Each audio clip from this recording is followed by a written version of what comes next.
I'd like to call the General Business and Finance meeting of December 2nd, 2019 to order. I'd like to begin by reading a safety notice. In the event of an emergency, please evacuate council chambers to the nearest exit through the chamber doors and obey all instructions given. And if assistance is required, please see the clerk, Rebecca Mackay. Once you have evacuated the building, please gather in the front parking lot outside of Town Hall. Please note the Town of Lincoln Committee and Council meetings are posted on our YouTube channel. I'd like to thank the public for attending the meeting this evening, and I would like to remind everyone our rules of engagement, to please be respectful when others are speaking and to refrain from clapping. Please remember to silence all cellular devices. Tonight we have to my left our CAO, Mike Kirkopoulos. Absent is Paul McPherson. We have Councillor Mike Mikulik, Mayor Sandra Easton, Councillor Greg Reimer. To my right, I have Councillor J.D. Pachariva, Councillor Tony Bernay. I believe Councillor Regina is on her way. She's a little late. And we have Councillor Adam Russell. Staff are all in attendance. Are there any declarations of interest? Seeing none. There are no statutory public meetings on the agenda. And tonight we have a presentation. The Economic Development Officer, Paul Diani, and Mike Robbins from the Tourism Company will be providing a presentation. Mr. Diani and Mr. Robbins, if you could please come forward. Okay, and our CAO has some opening comments. Through you, Madam Chair. Thank you for the opportunity just to provide some opening comments. I do want to acknowledge both Mike and Janice that are here from our tourism consulting group that will be presenting with Mr. Diani. And really, I think the comments that I want to leave council with as you hear this presentation are focused on a few things. The level of consultation with the industry, our public sector partners, I think has been very well documented, and you'll hear a little bit more about that. And this is a well-informed plan, and I think you'll see when we come out of this and the conversation that ensues that this will once again establish Lincoln as a leader within the context of West Niagara as it relates to tourism. So I will turn it over to Mr. Diani and Mr. Robbins to take you through their presentation. Thank you. Thank you, Mike. Thank you, Madam Chair, and through you to committee this evening, and thank you to the CEO for his opening comments. We're very excited to be here this evening, both Mike Robbins and I, to present the draft strategy for the tourism report. At the end of the day, this report does lay out the foundation for growing our economy through tourism, and the overall recommendations is that the town definitely take a lead in developing the sector, and I'm looking forward to presenting this evening. Mike Robbins obviously needs no introduction, as you've seen him a few times, but he is the founder and partner of the Tourism Company, which has extensive work in the tourism space. And quickly before coming up here, Mike reminded me that he is an international master skier, so his competitive edge will be coming forward this evening. So as council will remember, the project did begin in March 2019, and we did lay out a strong strategy in regards to the five-point implementation, beginning with review, analysis, strategy, first draft, which we're at this evening, and then the final plan coming in February 2020. I do want to draw your attention to the bottom left-hand corner of the page here. As the CEO did highlight, we did have some extensive consultation when it comes to the strategy. We had over 2 stakeholder workshops, a public meeting, engagement with the mayor and council. In addition, we did have some online consultation, over 200 responses in regards to our business and public survey. In addition, we did have some engagement with our senior management team, as well as over 36 in-person interviews and 10 phone interviews done as well. So at the end of the day, this is a strategy that was very well informed with both our public and private sector stakeholders. So we do have a plan that is coming forward in concert with our partners. At the end of the day, the project goal here was creating a 5-year tourism strategy action plan, growing the economy through tourism-focused products and experiences. We wanted to increase the number of visitors that are coming to our community, and of course, attracting investment in our tourism economy. I mean, you've heard me come up here a number of times to state that we are a Greenbelt community. One of the ways that we can grow our economy, obviously, is through value-added agriculture and tourism, and this plan does do that. In addition, obviously, I did ask our tourism consultants to take a look at the overarching role of the town's role in tourism, and we are coming back with a strong plan on that as well.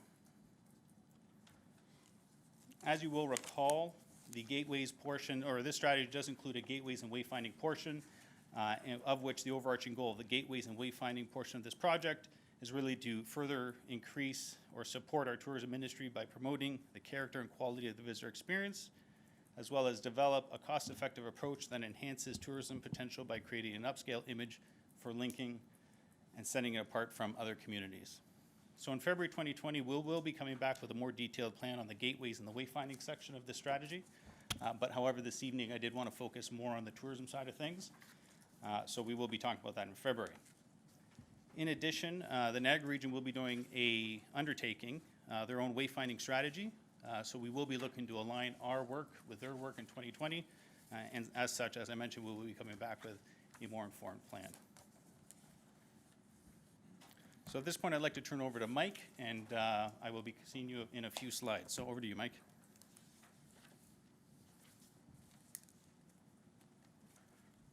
Good evening. Thank you, Paul. So I'll just highlight some of the key elements of the tourism strategy that's more fully outlined, of course, in the draft report, and then we'll get into some of the action plan steps. So there is the tourism strategy that has been well informed by the industry and all the stakeholders, really. And then the 5-year action plan, which really lays out the specific steps for the town and other stakeholders to implement the strategy that we've outlined. So I'll read through the vision that we've developed at this stage. So the vision is the Lincoln-centered destination offers visitors unique tourism experiences built around an award-winning artisanal beverage sector in a spectacular natural setting targeted at high-yield, small group, and independent travelers who are sensitive to preserving the unique character of place. And I think the key points to make here are that vision statement recognizes the key attractors, the beverage sector, and focuses on a certain type of traveler.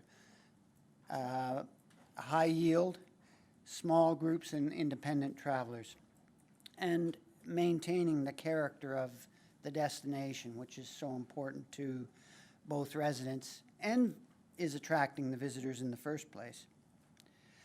We've also identified 7 guiding principles, and these are really touch points that you can always come back to make sure that as the tourism strategy is implemented and as tourism is further developed in this destination, and decisions are made on how to continue to invest, keep coming back to these 7 guiding principles. They're intended to provide guidance going forward. I'll only touch on a couple of them. One, maintaining the character of place. That means the environment, the culture, the unique culture and heritage of this destination, and the landscape and the aesthetic of the destination as well. Collaboration, of course, that's critical. We are recommending a close collaboration between the town, the public sector, and other public sector partners, and the private sector, and the nonprofit sector. There may be players in the nonprofit sector, like the heritage groups and so on, that can be engaged in tourism in different ways. Focus on the type and quality of tourists we're going to attract to the Lincoln-centered destination, focusing on the yield instead of numbers, and the quality of those guests. And then the other principle that I'll touch on quickly is the accountability. There's a need to better understand what is currently happening in the destination in terms of the numbers, where people are coming from, who's coming, why are they coming, what their needs and expectations are, if they're being met, and so on. So there's a real emphasis placed in the report on accountability research, creating a baseline against which the destination can continue to measure going forward and become more data-driven and accountable. So as money is invested, you can see clear demonstration of the benefits of investing that money. Thank you, Mike. So as I had mentioned at the beginning of my presentation, we did want to look at what was the town's role when it comes to tourism.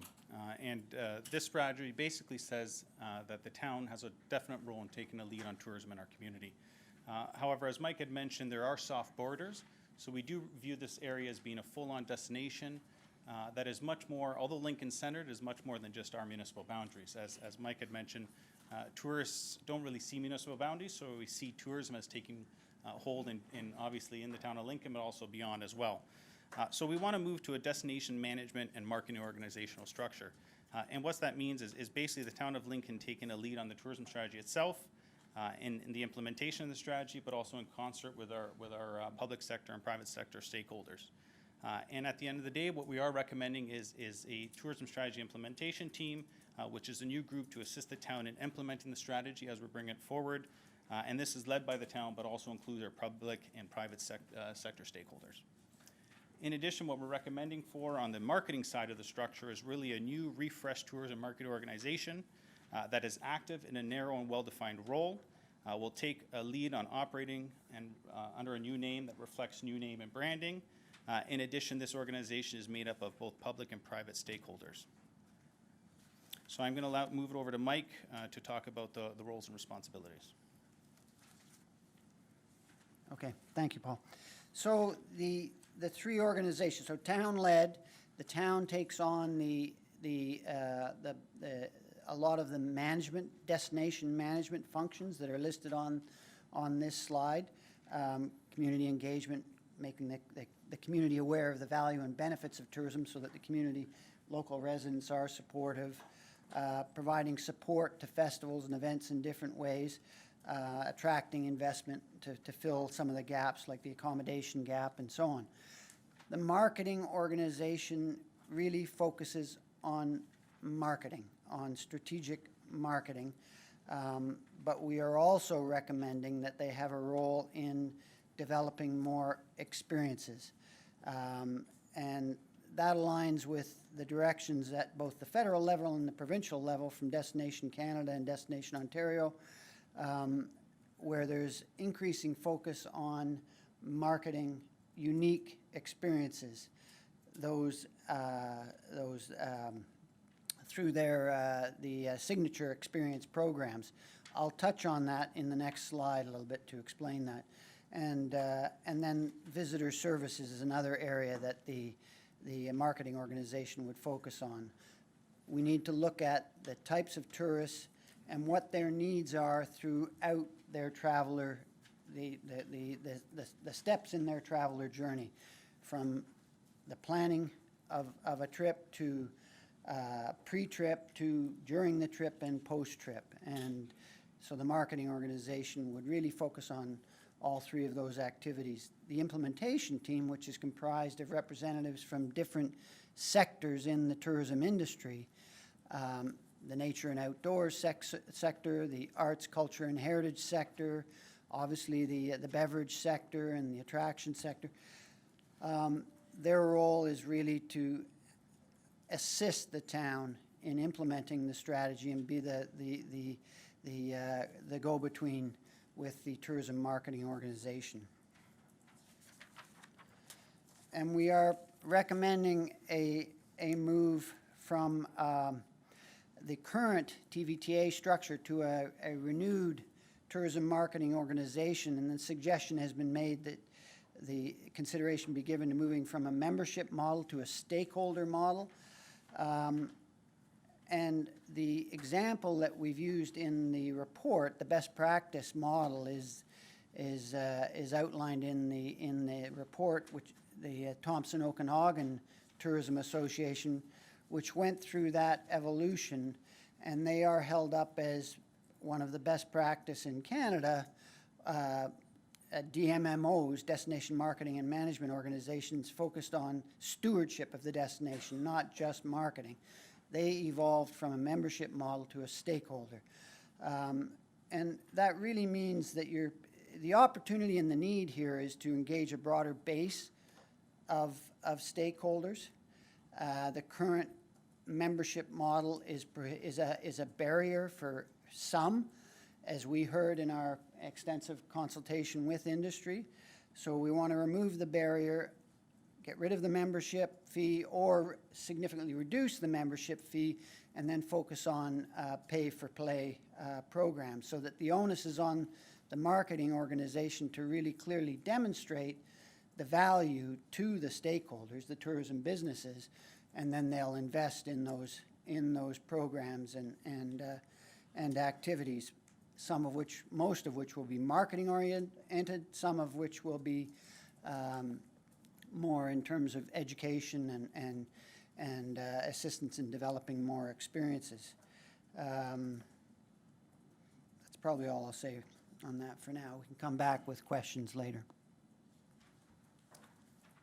Thank you, Mike. So I just wanted to take a moment to chat about the tourism strategy implementation team. So what we are recommending here is a core leadership group to drive and guide the implementation. We are including the opportunity for 5 to 8 industry stakeholders, plus 2 from town staff, 1 from the current structure of the TVTA, and an additional representative from the the Ministry of Tourism, Culture and Sport and Heritage, so provincial representation. In addition, obviously not listed on here, but I have been talking about our public sector partners, so we would be including our public sector partners on this as well. And the goal of the implementation team, as I had mentioned, is to drive the strategy forward, but we are looking for a subcommittee to guide destination branding, the destination branding initiative and marketing plan, 3 from the original core group, supplemented by 3 additional members to extend reach and engagement of stakeholders. Also, another subcommittee to complete festival and events review, 3 from the core group, supplemented by 3 additional stakeholders. And this is really to look at the existing events that the current structure of the TVTA does, it's our opinion that actually the marketing organization, or the tourism marketing organization, actually move away from festival events and really focus on their core activities, which is marketing the destination.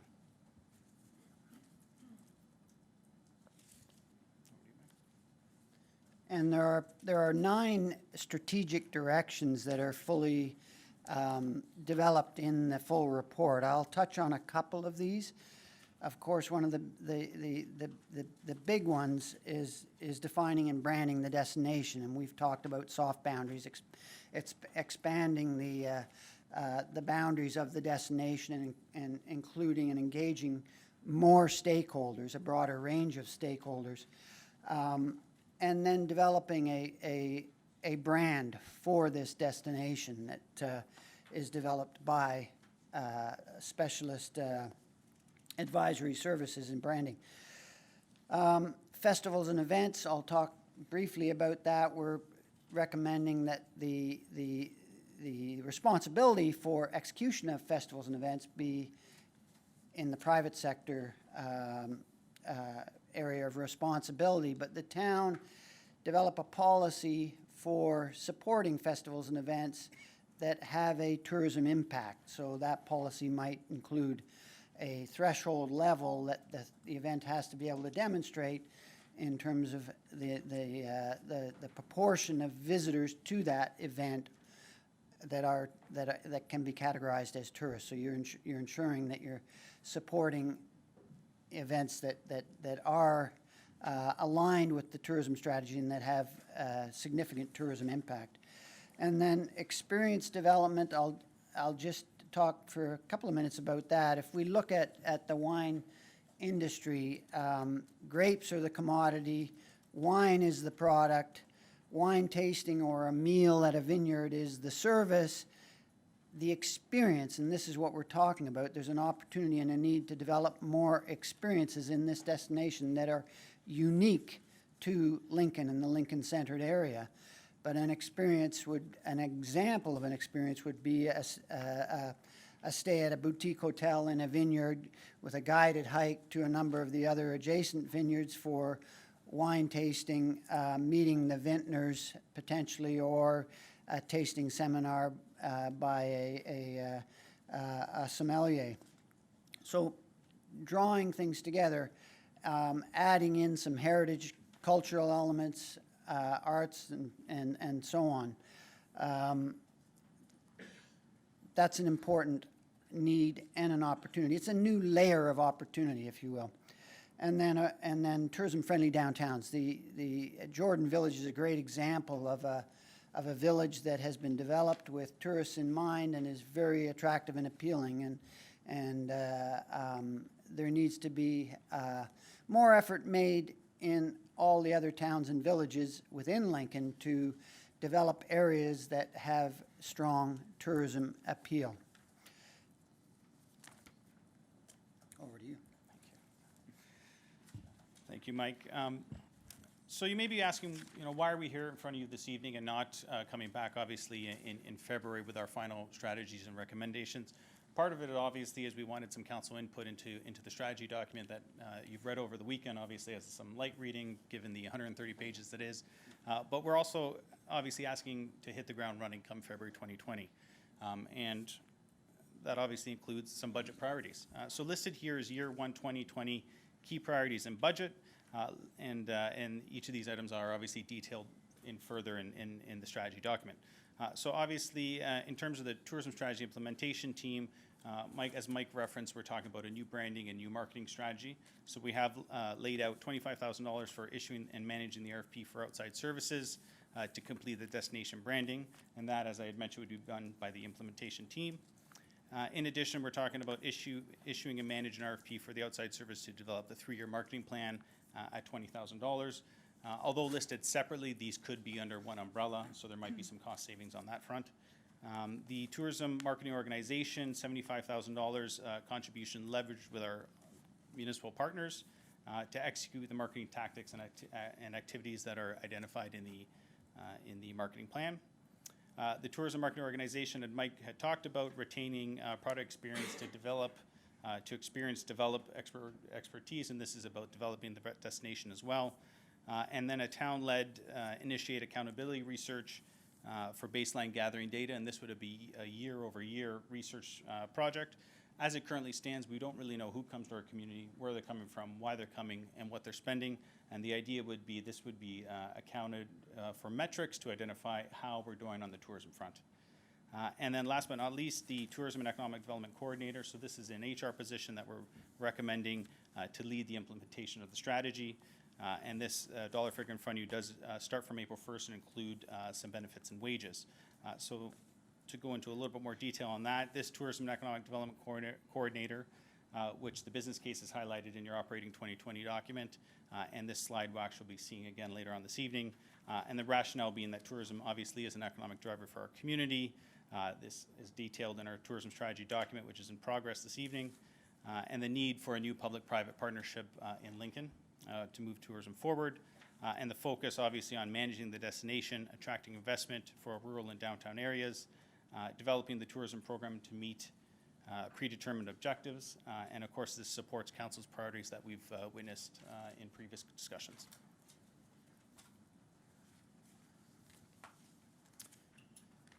Okay, I'll make a very quick point about this slide. We, as part of our analysis, we looked at, we did some benchmarking analysis against other similar size municipalities and other destinations that have a strong focus on beverages and agritourism, agricultural areas, and so on. Two that we've shown on this slide that just to give you some sense of what other municipal expenditures are from similar sized towns or cities are Prince Edward County and Stratford, both of which are doing well from a tourism perspective. I think Prince Edward County has a population of about 24,000 residents, and Stratford just a little bit higher at 31,000. And these are their current levels of expenditure on tourism, destination management, and marketing.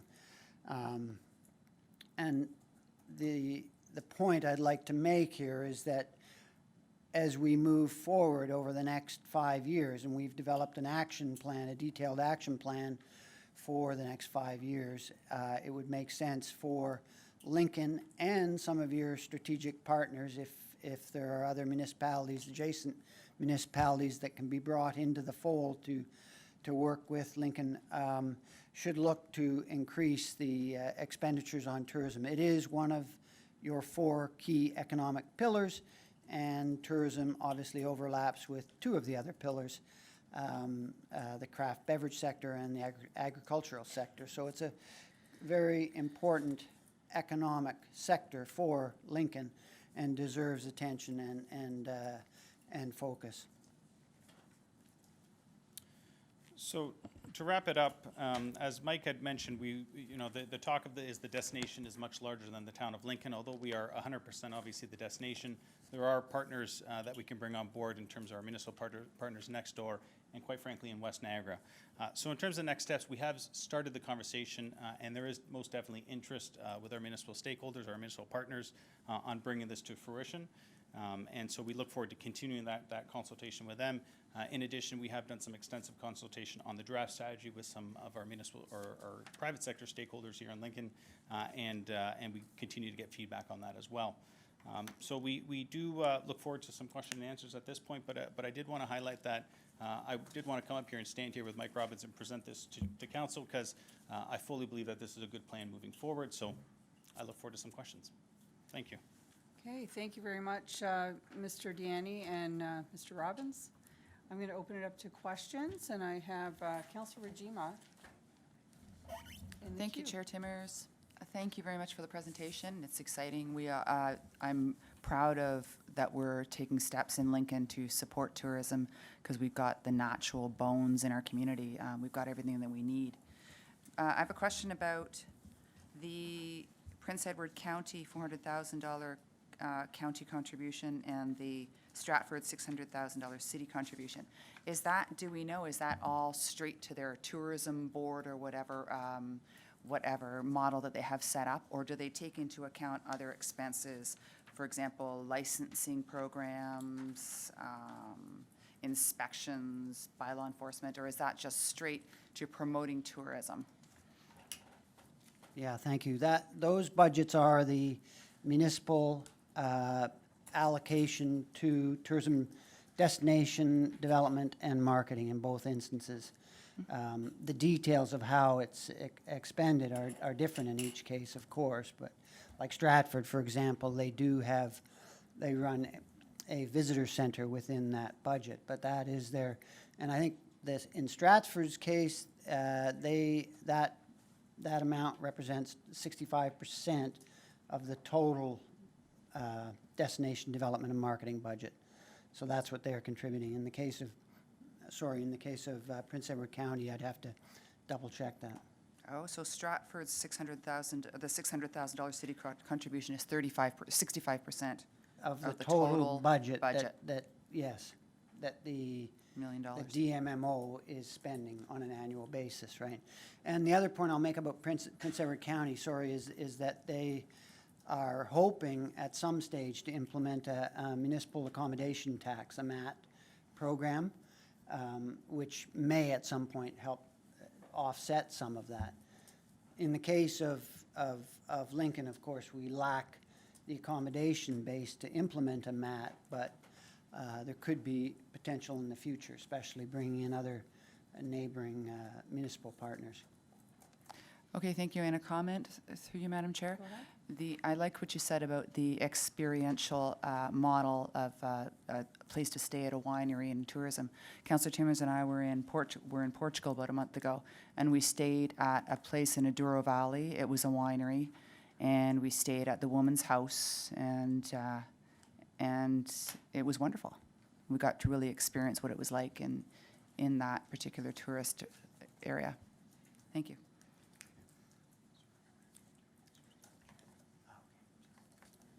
We have Councillor Russell next. Thank you, Madam Chair, through you to the presenters.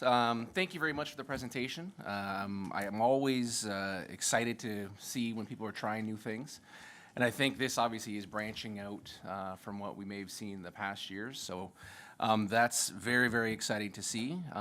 What I'm curious about is, and we kind of talked about in our lead-up meeting, is what kind of, it may be too early for this, but what kind of results are you going to be trying to target, or KPIs, to evaluate the progress that you're making and whether or not we're actually seeing some positive results from this? Yeah. Okay, I'll start with the answer on that. There is no good understanding of the current visitation to Lincoln or the Lincoln-centered destination. We have the best data that's out there is for Niagara region as a whole. So one of the first steps is to develop that baseline for future accountability research, so that every initiative can be tracked and measured. And that's a critical part of the strategic direction that we're recommending. So we're not able at this point to say implementation will result in X percentage increase in visitors, because we don't have that baseline data yet. If I may, through you, Madam Chair. So as Mike had mentioned, part of the presentation, we had mentioned about accountability research, and Mike just touched on that. But through our Brock Lincoln Living Lab, I've had an initial conversation with Brock University about potentially developing this accountability research. And the idea is, as Mike had said, we don't really know who's coming to our community at this point. So the idea being is let's figure out who's coming, where they're coming from, why they're coming, what are they spending, get that baseline data, and then we can be able to build on that metrics to really infuse some accountability in the whole tourism space currently. As Mike had mentioned, Stats Canada looks at the Niagara region as a whole, so we do see some data on that front, but it doesn't barrel down into sub-regions. So the idea is we build into the strategy accountability that can then set those metrics. Okay. Thank you, Madam Chair. Just one quick follow-up. Go ahead, Councillor. What do you think the turnaround time would be to get, again, that benchmarking done? Again, if this went forward, would it be the first 6 months, at the end of the first year? We should be expecting some sort of a roadmap of how we can evaluate the progress. Well, a lot of the businesses have good data already, right? Like each of the wineries, the breweries, et cetera. So part of the process is going to be getting the individual operators and businesses engaged and involved in submitting data that they have, so that data can be aggregated and we can begin to develop that baseline data set. So within a year, yes, we could definitely have some good baseline data to begin to work with. And then in future years, you could consider, if budgets permit, doing some exit surveys and that type of thing that help to enrich that database. But there's a lot of data out there. It's just not collected and aggregated. Okay. Thank you, Madam Chair. Very good. Next, we have Councillor Mikulik. Thank you, Chair Timmers, through you to the presenters. Just so I like the plan that you've presented. It makes good sense to me. I like the timelines that you have and the goals that you've set. I just curious with regards, and I also like the fact that the stakeholders are involved. When I walk down Main Street, I actually bump into strangers and I ask them, how did you get here? What drew you here? And it's usually an advertisement or a promotion that the stakeholders themselves have put out to, attract tourism. So the question I have is, what's going to be, like, the stakeholders are currently members, a lot of them, of two organizations possibly already, like the Jordan Village Merchants Association, the Twenty Valley Tourism Association. So what's the future of these two organizations? Are stakeholders, are we competing for stakeholders through this plan? So through you, Madam Chair, no, we're not competing. I mean, so at the end of the day, there is a need for local associations in terms of BIAs or the Jordan's Merchant Association. There's still a need for those local small destinations in terms of our downtown cores. But at the end of the day, the Twenty Valley Tourism Association is going to be refreshed into a new tourism marketing organization. So the idea is that they're members of this overarching organization that definitely brands the destination. So there is no overlap on that front. And just through you, just, my understanding is that in the past, we as a town have farmed out the tourism strategy to the TVTA. I'm just curious what's going to be different. To me, it seems like it's similar, if not the same. We're taking control of that, and I just, that's what it's appearing like to me. So through you, Chair, we're not talking about tourism, us taking over tourism. At the end of the day, what we're recommending is a new public-private partnership that includes a broader geographic destination, so our public sector partners and our private sector partners as well. So it's still a new partnership, similar to the Twenty Valley Tourism Association, but a larger organization that includes those public and private sector partners and well-funded. So in the past, the town has farmed out tourism, but at the end of the day, we're still talking about a new public-private partnership, but the destination being driven by the municipality in conjunction with our other partners. Okay. It's just when I see that organization chart there, we take the lead, we're coming up with the strategy, and we're doing the marketing, the tourism market. To me, it seems like that's what we're trying to achieve. And through you, Chair. So the graphic representation here is more about the strategy, taking the lead on the strategy, but the tourism marketing organization takes the lead on marketing the destination, and we take the lead on implementation of the strategy. okay, thank you. Okay, thank you. Councillor Brunet? Thank you, Chair Timmers. Through you to the presenters. So thank you very much for the presentation. This is definitely exciting. I'm just trying to get my head around over the last 72 hours reading this document, trying to understand the change, from the current model to as you described, the stewardship model, the membership and stakeholder. I guess I've always been of the mindset that if someone's got skin in the game,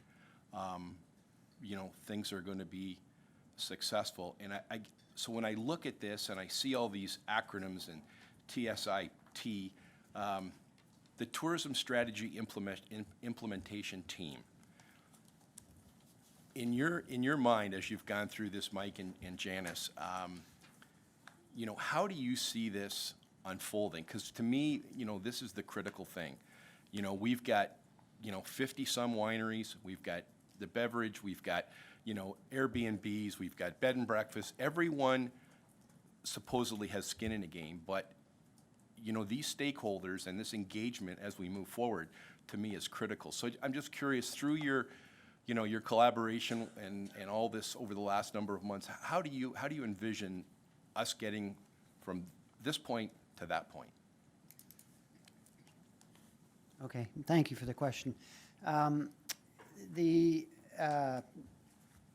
think it's important to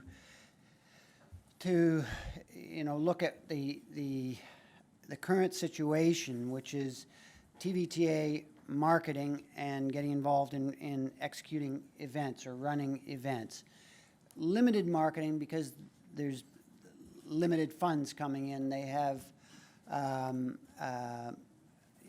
members that aren't necessarily representative of all the different stakeholders and all the different categories of stakeholders. So the intent here is to broaden the destination, broaden the stakeholder involvement and engagement, so it's less just focused on the wineries or the beverage sector, and starts to engage some of the other sectors like nature and outdoors and culture and heritage and others,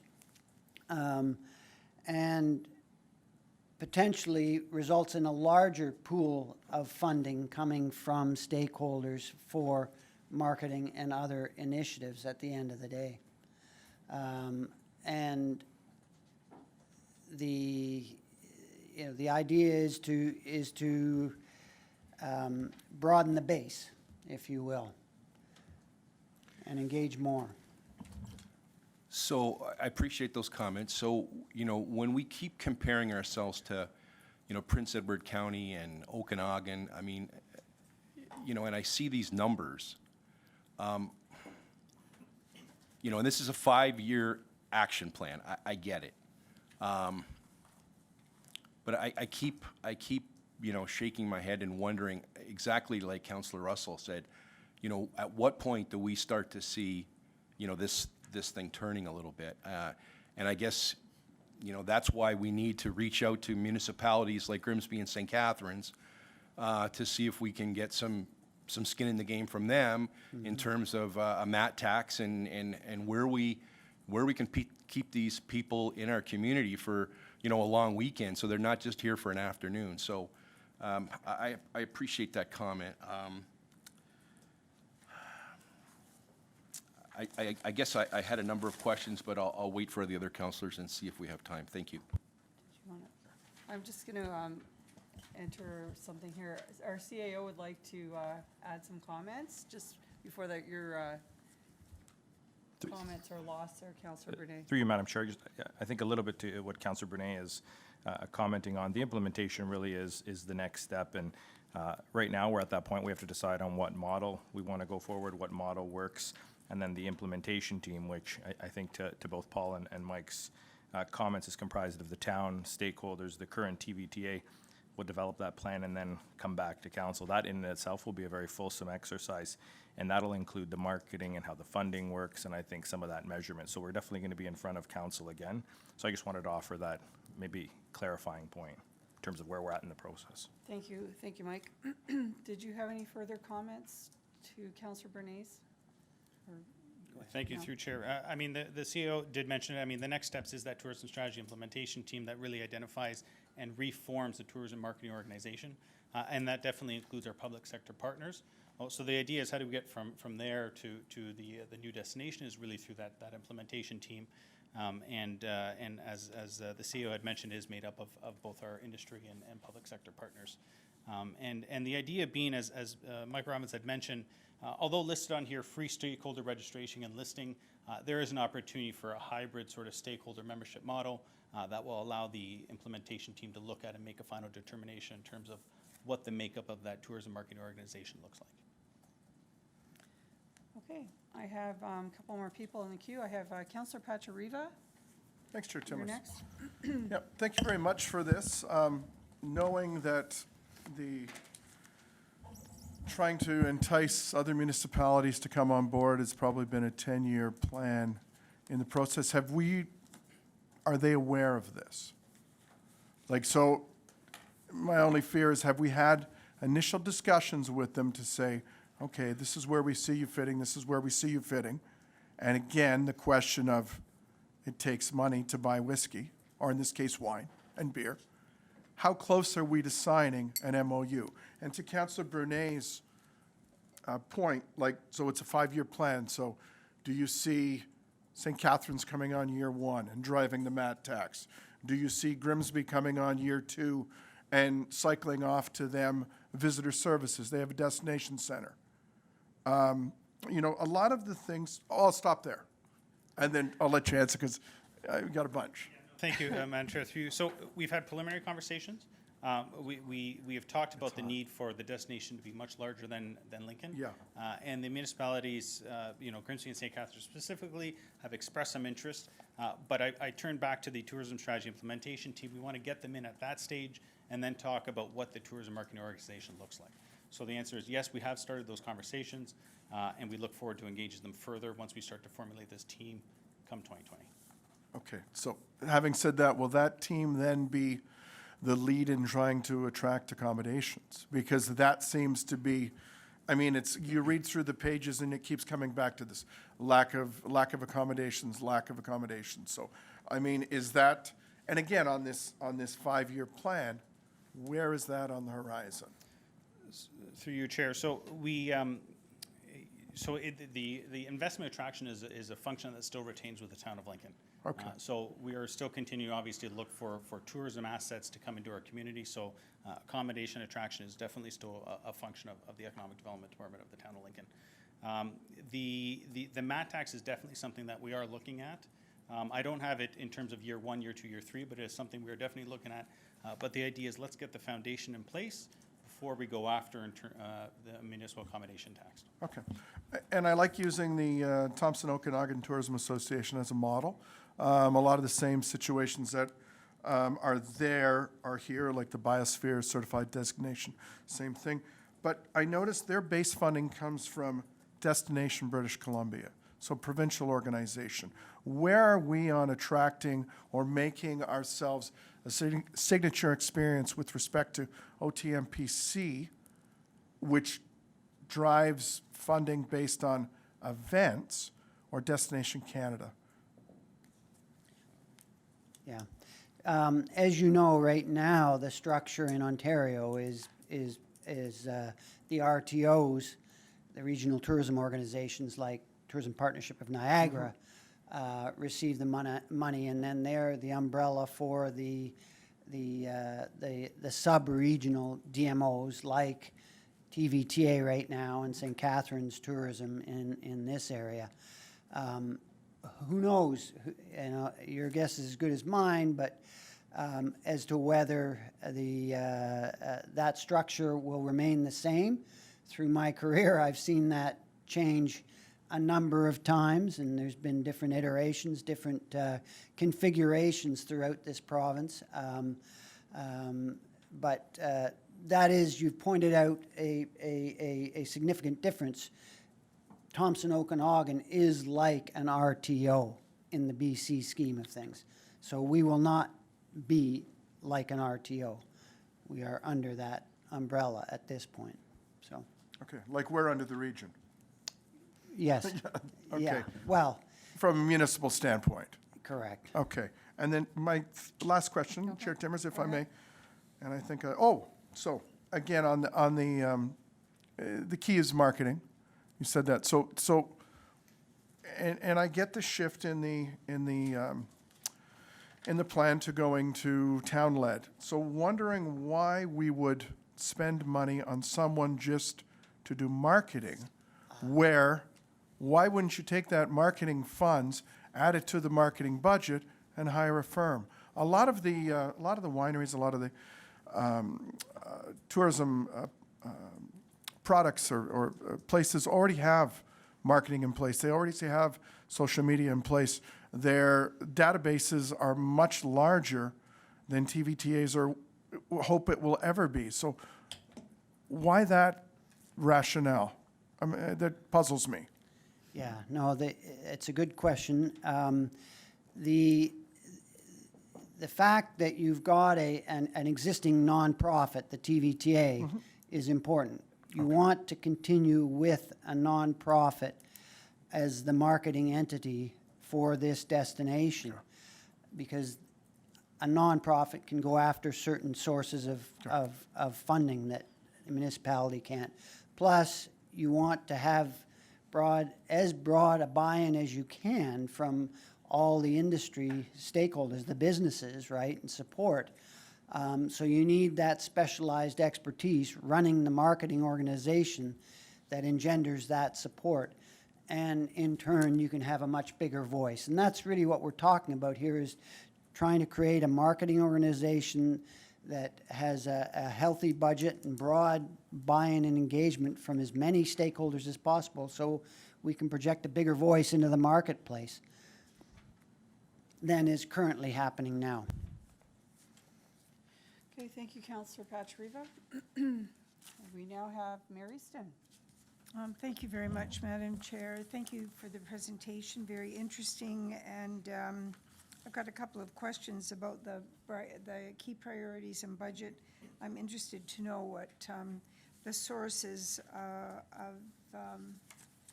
of the funds are. So if we look at the 25 and the 20 for the TSIT, is that coming then through current resources of the TVTA?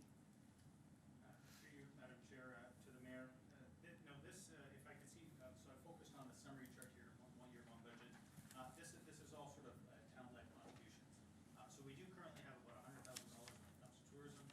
So what we're talking about for 2020 is about 115, thank you, 115,000 in new spending for 2020. So that money is coming from the municipality. Okay, so at the present time, in order for us to move forward, the, the only money that would be available would be through the town. Sorry, do you mind restating the question, Your Worship? I apologize.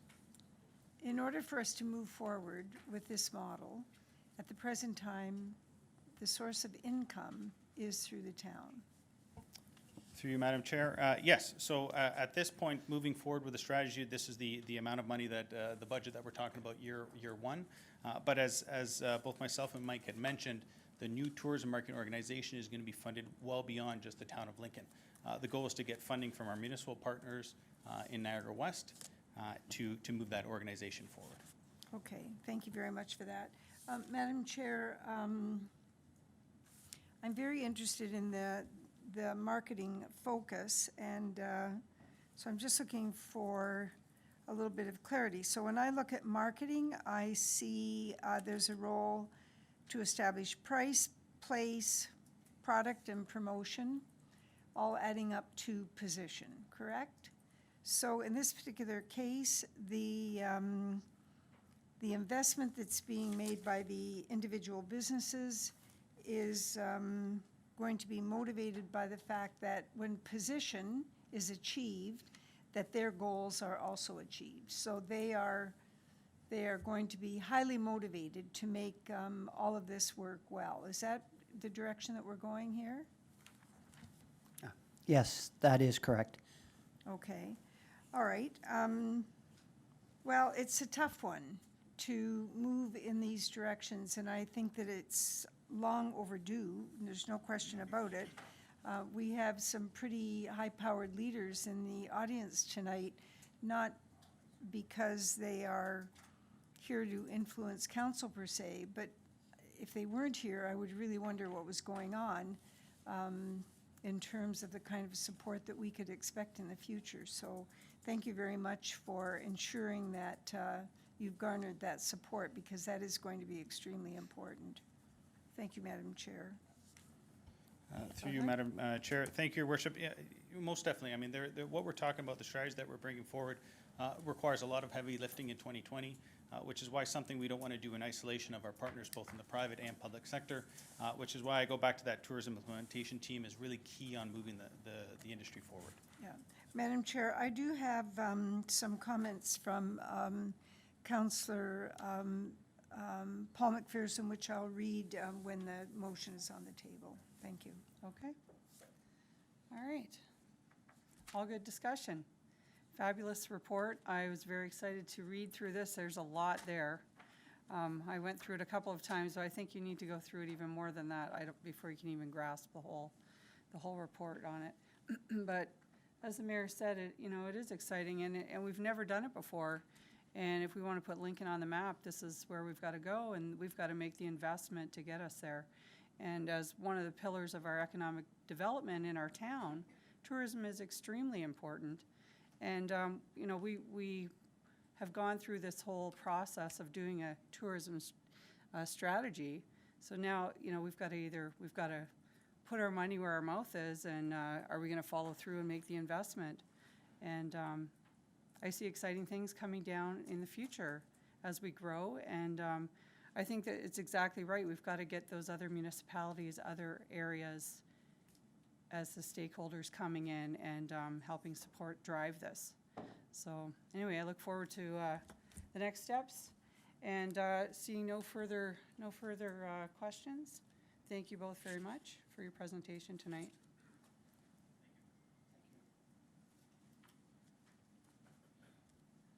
So, being no further discussion, we have a motion to receive as information presentation on the Town of Lincoln's Tourism Strategy Interim Report AD 1119.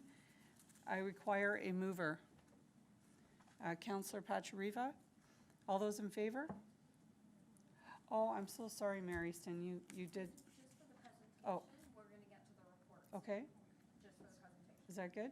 Okay. Sorry, you did mention that to me, but okay. So that will be coming up.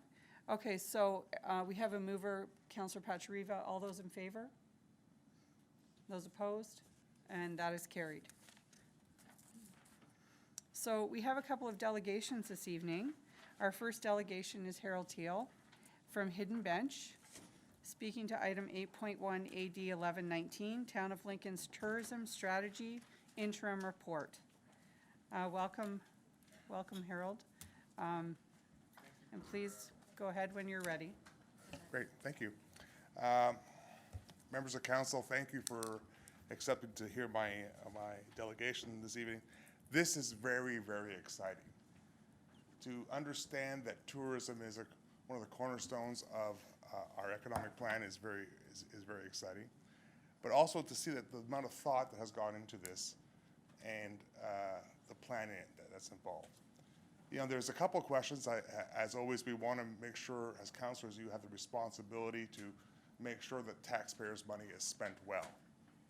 If this strategy works, it will be self-funding. And the reason being is one of the key things that we need to focus on, and you noticed in the report, accommodations.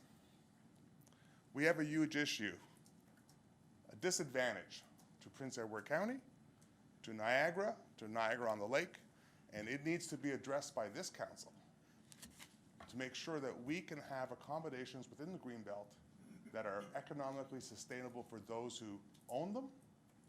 You know, a three-bed bed and breakfast is not sustainable for someone to operate and to attract tourism.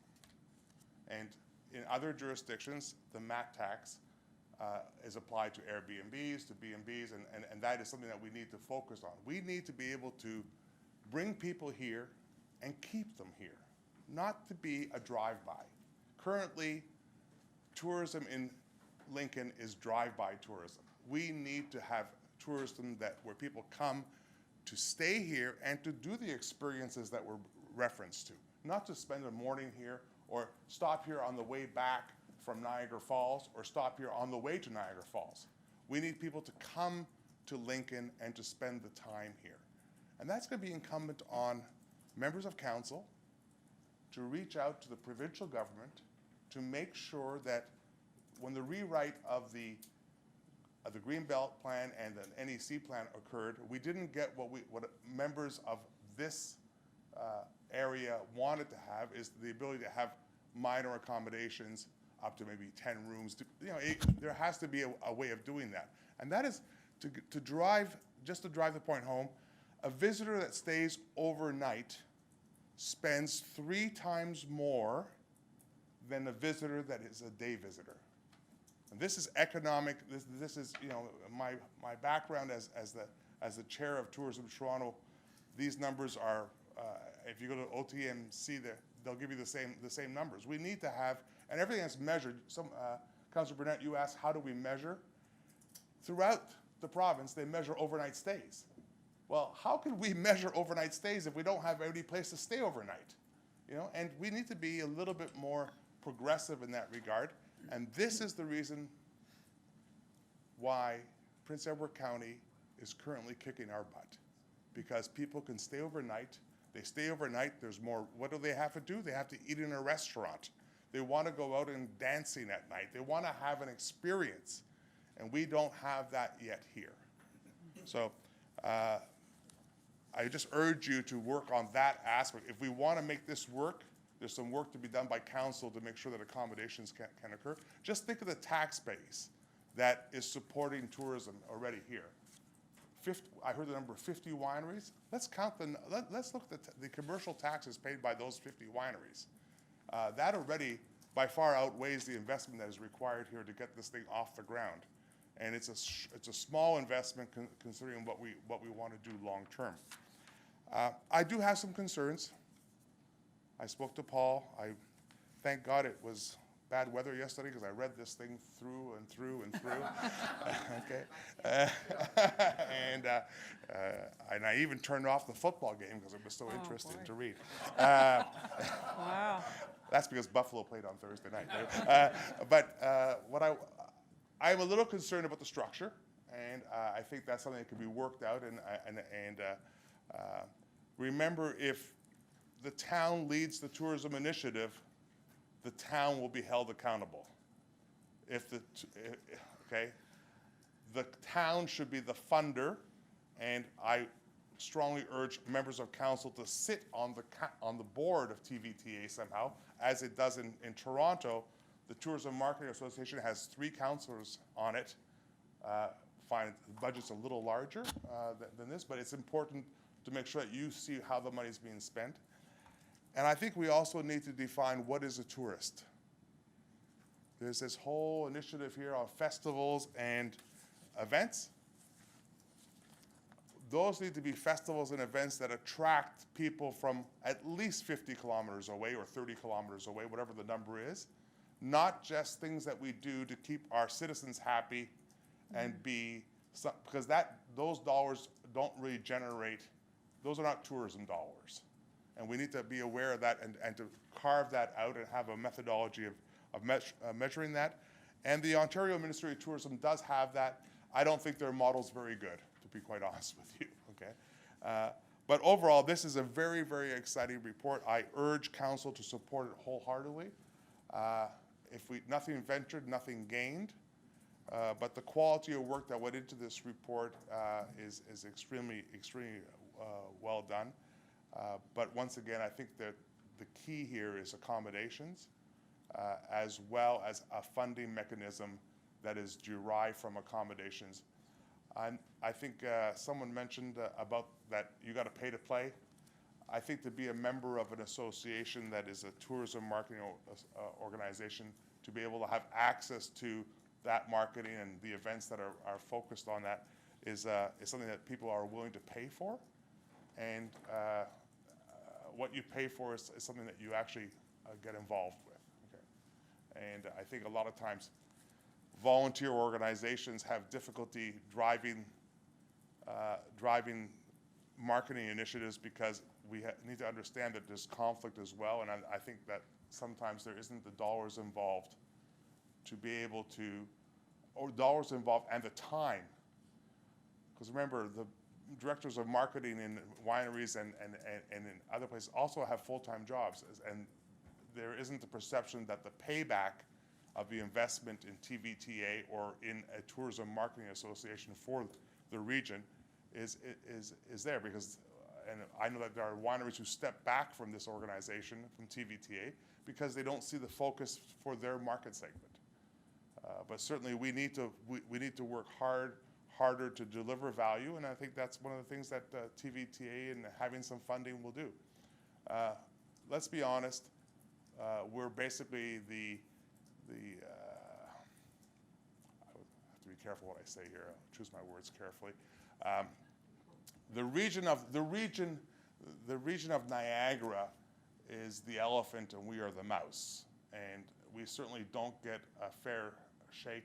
The amount of dollars being derived from accommodations in Niagara Lake and Niagara Falls by far outweighs anything we can ever aspire to. And when the tourism funding model is based on accommodations, we're never going to get our fair share. So that's something that we need to worry about and have accommodations going forward. I thank you very much for your time. Thank you very much. I'm just going to open it up to some questions from council. So if you just want to stay up to the mic. You made a lot of good points, and I see Councillor Mikulik, you're first in the queue there. Thank you, Chair Timmers. Through you to the presenter. I agree with just about everything you stated. You know, traveling around, it would be nice to be able to stay overnight where you're visiting and spend more time than just an afternoon. You mentioned about 3 rooms not being enough, then you threw a number 10. In your estimation, I don't know if you have experience in this area, what do you feel is an appropriate number of rooms to be a viable operation? Let's say owner absent operation. That's very good. Thank you for that question. I'm going to base this on other wine regions that I have visited. Yep. And both in Europe and in North America. I would think that 10 rooms, 8 to 10 rooms would be sort of the number that you would need to be able to drive maybe. But I think it should not be dependent on a number. It should be dependent on the size of the property that is being built on. People want to experience agritourism. They want to, someone mentioned, I think, Councillor Ritma, you mentioned that you love being at the winery. People want to experience that. But they're not looking to go into a hotel in a downtown core. That may be another thing that they want to do. But if you look at the accommodations in Prince Edward County, they're in the country and they don't have to, they're outside of the green belt, so they have an issue. They have some advantages there in terms of, and there's all kinds of things that are being built out there and initiatives that are being done within the small towns and hamlets that are part of the county. So to answer your question, I would say somewhere between 8 and 12 rooms. Okay. As long as the property is large enough. Not on a 5-acre property, but on a 25 or 30-acre property. Fair enough. And then one more question. Should that be a possibility or a reality, what's your thoughts on hotel operators, innkeepers, room managers? What do you think their appetite would be if there was an imposed room tax charged, a municipal room tax? Do you think it would be pushback? Do you think there'd be acceptance? What do you You're speaking to the wrong person, but I will tell you, I was the person who initiated the hotel tax in the city of Toronto 25 years ago. Okay, So you and like it, you support it. I'm fully supportive of it. I think, but I also believe it should apply to B&Bs and Airbnbs as well. There's no free lunch, okay? And unfortunately, with the model that's been presented here, there can be free lunches. People, if you don't have to join an organization and be part of it, it's a free lunch, basically. Yeah. All right, thank you. Okay, thank you, Councillor. We have Councillor Pachariva. Oh, Thanks, Chair Timmers. Thank you very much, Harold, for your comments. They were refreshing. And again, if you're not in, then you're out. And, to let you know about,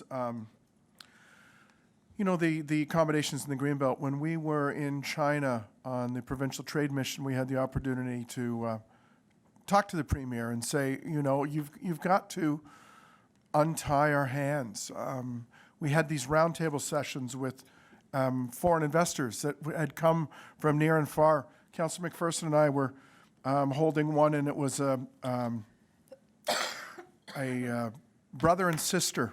The sister went to UCLA. The brother went to the University of Maine. And we said, how much are you looking to invest? And they said, we've got $50 million.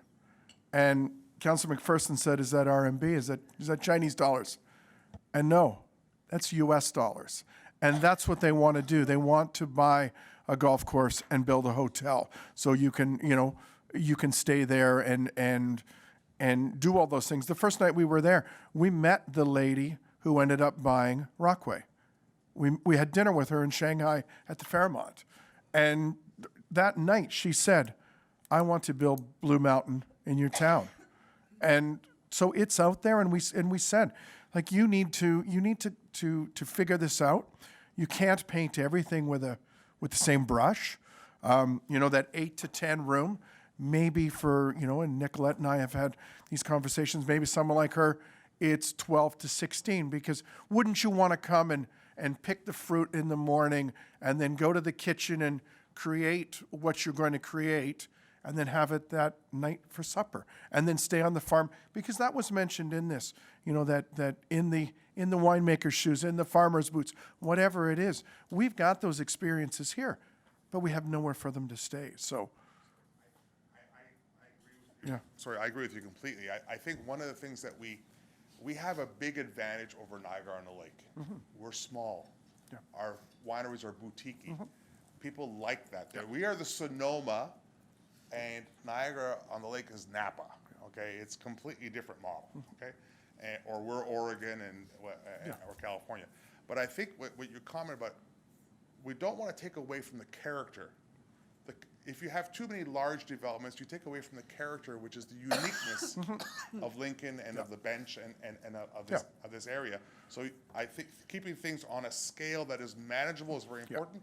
I also think if we want to try and be successful with our friends at the NEC and at the Greenbelt, we need to make sure that we scale things to a scale that is approachable. Okay. Yeah. And I spoke at the 5-year conference at the NEC a couple of years ago, and the theme of my speech was basically use it or lose it. And if we don't use the Niagara Escarpment to the extent that it should be used for tourism and for, and I think people are looking for these experiences, and we need to be able to provide them with those experiences. Thank you, Counselor. And next we have Mary Ston. Thank you very much, Madam Chair. Thank you, Harold. I'm very pleased that you've come to speak to us tonight. And I'm also pleased that you and your neighbor, Norm Beal, are on the same page, because I think that he's another person who isn't here, but is a very, very strong advocate of this policy. The question that I have for you has to do with relationships. And I want to know from you, because you are on the bench and we're here. The rest of us are down here, the council is here, and there are plenty of wineries down here. So what is it about this model that you think will accommodate the differences that have occurred over a number of years? I mean, I really think we have to put that on the table, because success will only come with this if those philosophies and ideals come together. I'd like to answer that question with a question. Perhaps you could explain the differences. What do you mean by differences? Well, if there's a difference in, we're going to be dealing with the naming. We're going to be dealing with the naming. You know, is it possible to come together, do you think, with a name that's going to meet everybody's needs here? Is it really just a matter of the name that was an issue, or do we have other challenges just in terms of the way marketing is done, just in terms of the way we prioritize? Maybe you're going to tell me that there isn't an issue, and I'll just be still, and I'll be happy that that's the case. I don't think there's an issue. I think the issue that you're referencing is a naming issue, perhaps, which was 10 or 15 years ago. What I think, if people are economically successful because of our tourism initiatives, there's never going to be any issues. I think what we need to address is what draws people to Lincoln. People come to Lincoln for the beverage sector primarily. I used to say the wineries, but I can't say that anymore, because certain people are in the audience. But that being said, I think people come here for and agriculture and the experience. I don't know how many people I get at the winery every summer and say, "Where's the best fruit stand to buy my peaches on the way home?" You know, if I could get commission on that, it would be great, but it doesn't work that way. But I think that is what we need to do, is we need to have an all-encompassing approach that you come to Lincoln, or you come to our area, let's call it our area, because it's cool, there's great fruit, there's great wineries, the best in Ontario, if I say so myself, and the fact of the matter is that you want to experience that. You want to walk the trail. You want to basically spend some time here and get to know the people of Lincoln. Doesn't matter if they're up on the bench, or if they're down here on Lincoln Avenue, or in Jordan. You want to get to know the people that make up the fabric of our community. And right now, the visitors here don't get to know the fabric of the people who are part of this community, because they're just driving by. So, Madam Chair, I'd like to refer to an article that was circulated not that long ago, and it came up last Friday at the Regional Ag Policy and Action Committee. And this is a document that was written in June of this year by Dr. Conte. It came through the Niagara Community Observatory. And he was talking about Niagara's agribusiness sector towards a more resilient, innovative cluster. And I hadn't heard that word cluster for some time. And so I was I was particularly interested in what he had to say, the review that he had done, because of this report. And so I spent quite a lot of time analyzing it. And he talks about things like organizational thinness, and how it's it refers to a lack of institutional platforms, which is essentially what we're talking about here tonight. If there is no platform, you cannot even begin to plan. And he talks about a third syndrome called internal fragmentation, and how internal fragmentation refers to the absence of shared cognitive framework. And that's what we're talking about tonight. So even if we are a little nervous about the small amount, and I very much appreciated your comment about the taxes that are being, paid into the town coffers at the moment versus a very, very small investment. Where do you think the cluster model is going? Where do you think that whole direction is? Because we're only talking about beverage here. We're not talking about all the other elements that make up a strong cluster. I think the cluster, what we are talking about is the cluster. The tourism, the draw of tourists to our region is what the cluster, once we get somebody here, in Toronto, when we were marketing Toronto outside of Toronto, we didn't worry about who got the business. We worried about the business coming to the city first, Right. and then everybody gets their little piece of the pie, okay? Because, at the end of the day, people aren't going to come here and only go to one winery. They're going to go to multiple wineries. They're going to eat, we hope, in multiple restaurants, and they're going to perhaps stay, this time they'll stay in one accommodation, and next time they'll stay in a different accommodation. Our goal is to have, and that's the whole cluster impact that you're talking about, is that once we get somebody here, we need to make sure that the community understands the benefits of tourism in terms of the overall economic impact as well. It's not just one portion of it that is important. It's the overall impact that's important. Excellent. Madam Chair, I'm very pleased to hear that. I think that our mantra around a center of excellence for agriculture was built on the cluster concept, and we need to resurrect it as part of this initiative, because that is one of the ways for us to really demonstrate our leadership in regard to this, where other people, maybe are sitting back on their laurels at the moment. We can't afford to do that. We do need to get this right. I think having stakeholders like yourself and Len Penichetti here tonight and Matt Giffen are extremely, extremely important. I think we're moving in the right direction. Not going to be easy, but definitely moving in the right direction. Thank you, Harold. Just in closing, there was a question about how to measure. I think having the matrix to measure our success from day one is very important, Councilor Russell. And I think that should be part of the initial rollout. Is let's establish how we measure, and let's make sure we measure visitors, not local impact, and that we see what it can do in terms of economic impact to the town as well. Okay, and I thank you very much for your time. Thank you very much for coming out tonight. Very good discussion. A lot of great points there. So next we have Len Penichetti. If you'd like to come forward.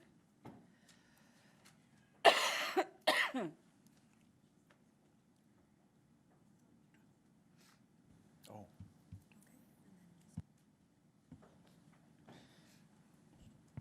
Very complicated technology. Thanks for that little lesson.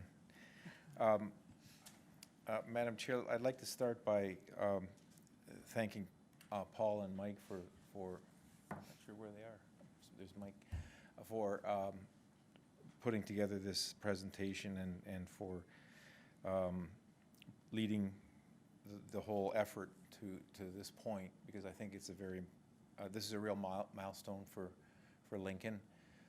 As most of council know, I've been involved in tourism in this town for decades, and I've stood before you many times pleading the case for tourism and for investment in tourism, and I'm really pleased to see a strategy here that is comprehensive and that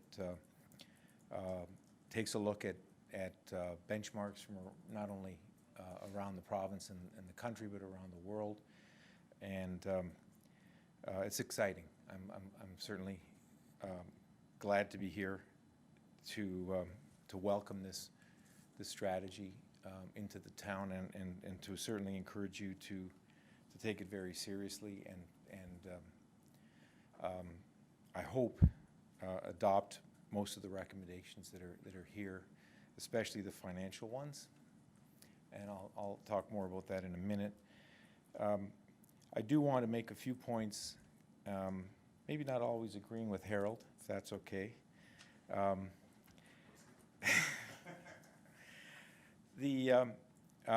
We've heard talk about this. I think it's a lot of semantics, that the two models, stakeholder versus membership. Councilor Brunet used the term skin in the game, and that's been the model that, as most of you know, I was instrumental in starting the TVTA over 20 years ago, and that was certainly our approach, was that you had to have skin in the game to benefit from the organization, and we think that's been a successful model over the years. I worry about the idea that somehow, and I think the Thompson-Okanagan model, what I just heard, shed some light on it. I mean, they've got significant provincial funding, which we do not have here, and so that's just a caution. You know, we're not talking about the RTO of Niagara. We're talking about a Lincoln or West Niagara initiative, which will have to go cap in hand to the RTO to get incremental funding. So I guess it's a caution I have about the idea that we'll expand our reach, and because of that, we'll get all this influx of new dollars into our budget for tourism. I've been doing this for 20 years through the TVTA. Matt and Justin are here. We've all struggled to keep our organization funded, to get the stakeholders to commit to tourism. It's not easy. So I just caution that there's if you allow, if the town says to the tourism community, business community, you're all in, it's free, we're going to fund it to this level, I'm not sure what the buy-in's going to be. I worry about that. I mean, even a notional membership fee of $100 per business. We've got 100 businesses today, and give or take, in 20 Valley. That would be $10,000. I mean, it's a token sum, and so I just caution about that approach. I think Paul mentioned a hybrid approach. I think that would make more sense. You want, I mean, if the town is stepping up with significant dollars, and I think you should also expect businesses to contribute something, not nothing. There's been a lot of talk about the MAT, or the accommodation tax, municipal accommodation tax. Again, a cautionary note. I know that the only accommodator, well, there's more than one accommodator in town, and that's another theme I want to touch on in a minute. But with respect to the tax, there are implementation difficulties because of the provincial setup and the RTO and so on. I know for a fact that at least one of the accommodators that exists in Lincoln today, who happens to be my landlord now, are opposed to that approach in Niagara-on-the-Lake. They own most of the hotels in Niagara-on-the-Lake, and they are not fans of the accommodation tax. And so, again, a caution. It's not a way to make friends and influence people. I'm not saying that I'm opposed to it as a policy position, and I think Harold's shed some light on that. I think it does make some sense, and it's certainly the model that seems to be used widely, but it's not something that's going to happen overnight, I don't believe, so you have to bear that in mind. The word private-public partnership has been used, or the expression has been used several times tonight, and I understand that, and I can see maybe there will be new public sector or stakeholders coming in under this new approach. But again, you know, we've been trying to do that through the TVTA, and we've had some success with St. Catharines over the years, no success with Grimsby. And that's going to require leadership from this group, from you, from council, and from staff. And if there is no initiative taken to engage with at least St. Catharines and Grimsby and try to broker some sort of initiative that would involve all three municipalities, it's not going to happen. It can't happen without the leadership of council and senior staff here in this building. And that means, based on what I've read in this plan, that means that has to happen right away. And Councillor Pachiriva mentioned this, and I applaud him for that, because the idea of getting incremental dollars into the pot will depend on that initiative, and it won't happen this coming year. You all know that you have a budget, I think, probably ready to approve, or already approved, I'm not sure, but we can't go to St. Catharines and Grimsby and say, hey, we need money in 2020. It's not going to happen. So, but at least we can start the initiative, and I think, as I say, it's really important. That's a key role, as I see it, for the council and for staff. Not only in trying to get the dollars, but also just to sell the concept, because it's not normal for municipalities to cooperate this way. St. Catharines already has a tourism department. How do they square that with what's proposed here? I'm not sure what the Grimsby situation is, but it's a challenge, and it will take time. It's not going to happen overnight. Just a couple other points I'd like to make. Regarding the examples that are in the report, the benchmarks that you've seen, I encourage all of you, if you haven't studied Appendix A in the report, read it, because it lays out very clearly a whole bunch of other tourism organizations all over the place. That's really important. And of course, Mike and Paul have zeroed in on Prince Edward County and Stratford in particular. They are good examples, and you can see they're a municipality the size of Prince Edward County, about the same as Lincoln, spending $400,000 a year in tourism. We talk about Prince Edward County eating our lunch all the time around the board of the TVTA. That's why. It's really that simple. If we don't get the investment, we're not going to compete. It's a competitive tourism marketplace out there, and municipalities are engaged in that competition, and not just the businesses. So I urge you to look at that appendix, think about Lincoln, and think about directionally. I mean, the request here, as I read it, is for an incremental $115,000. That's year one. Directionally, as I see it, you should be going at least to $400,000 over time if you're going to be successful. This plan will not achieve its goals if you don't get there financially. So let's be realistic about it. I'm just pointing that out.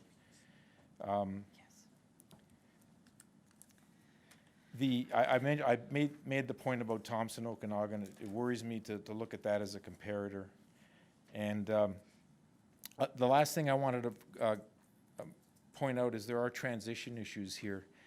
The plan assumes $100,000 in 2020 being put into it by the TVTA. I presume those are the member dollars that will be coming into the TVTA in this coming fiscal year.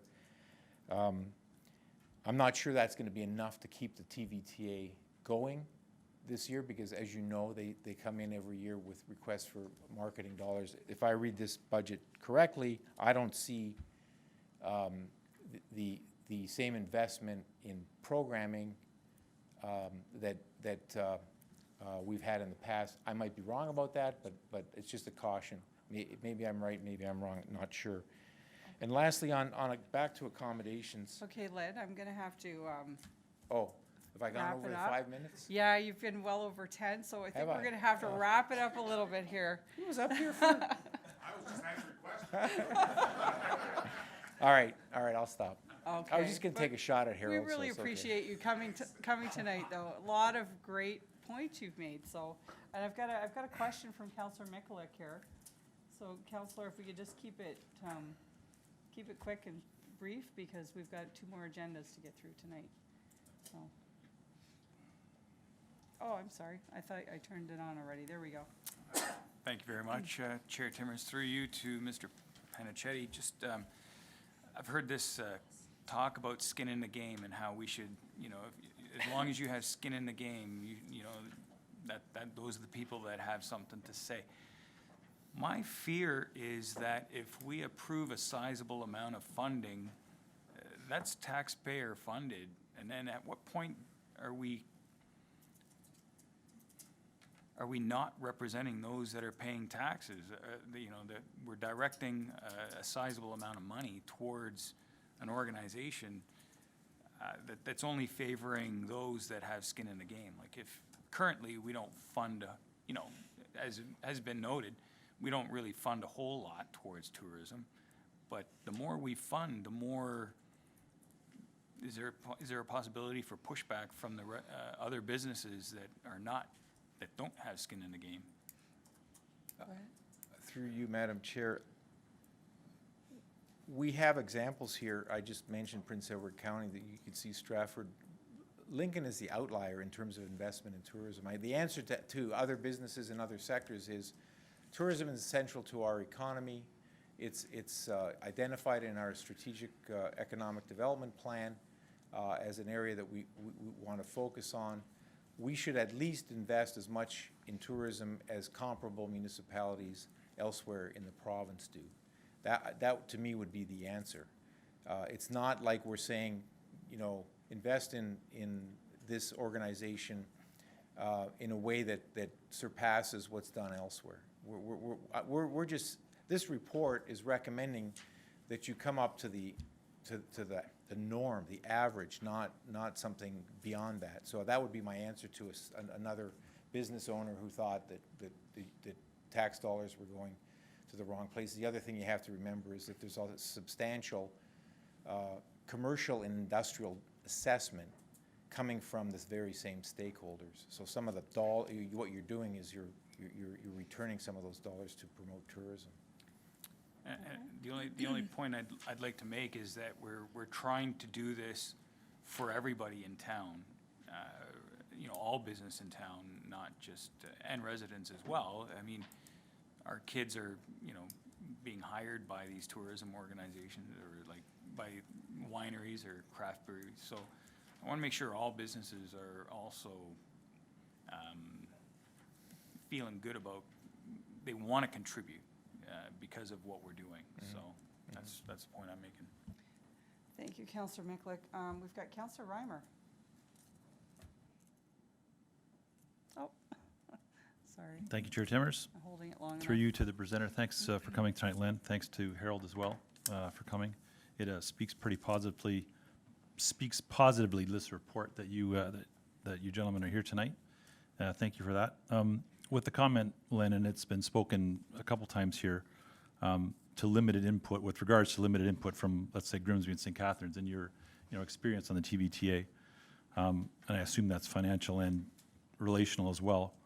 In your estimation, does Build It and They Will Come apply in this situation? As far as, do we need to wait for them, or is it crucial that we have them part of this, or what's your take on that? Well, I believe we need to be proactive. I mean, we have a good relationship now with St. Catharines. We can build on that. I think that's probably the easier challenge of the two. I mean, thinking that the two are St. Catharines and Grimsby. But we don't, the financial commitment of St. Catharines is minimal. It's, they buy ads in some of the TVTA publications, and they do what they can. They do a lot of in-kind support, which is good, but it's not that significant. And so what we need is probably some kind of formal agreement. I mean, whether it's council to council or municipality to municipality.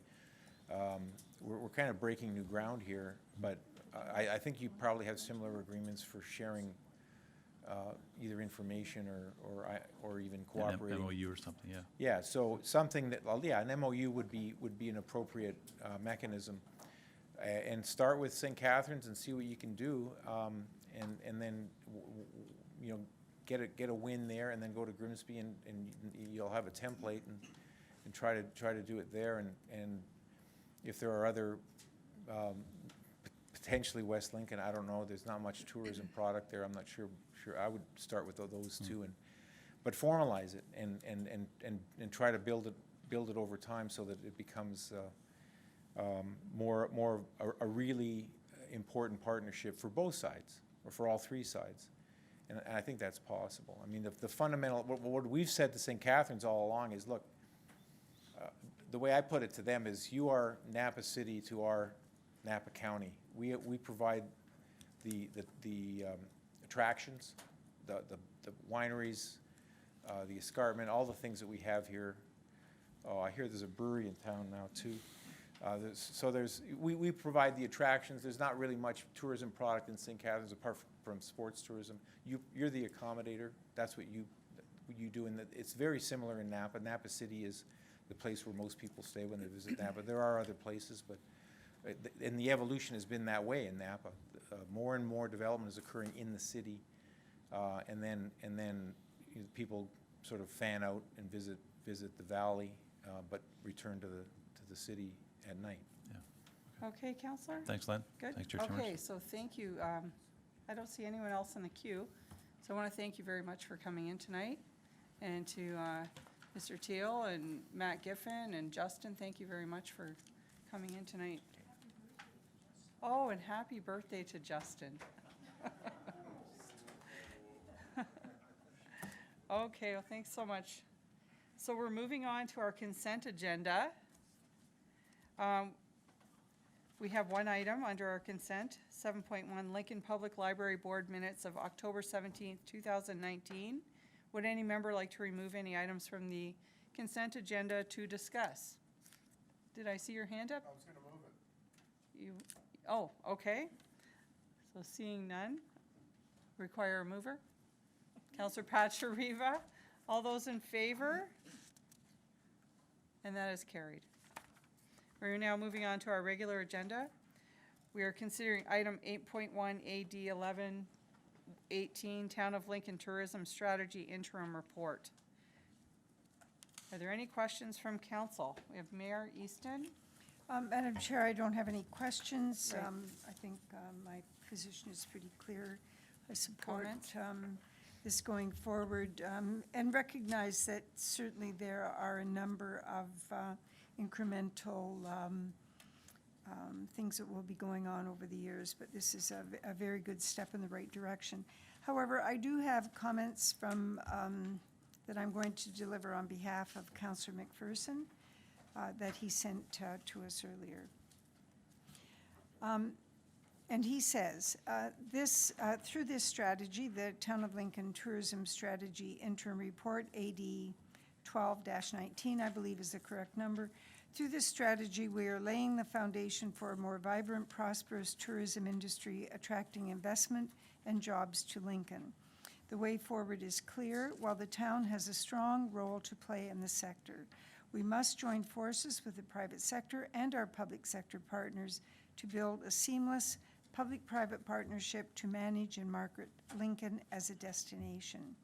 Properly funded and professionally staffed tourism marketing organization will need both public and private sector funding to succeed.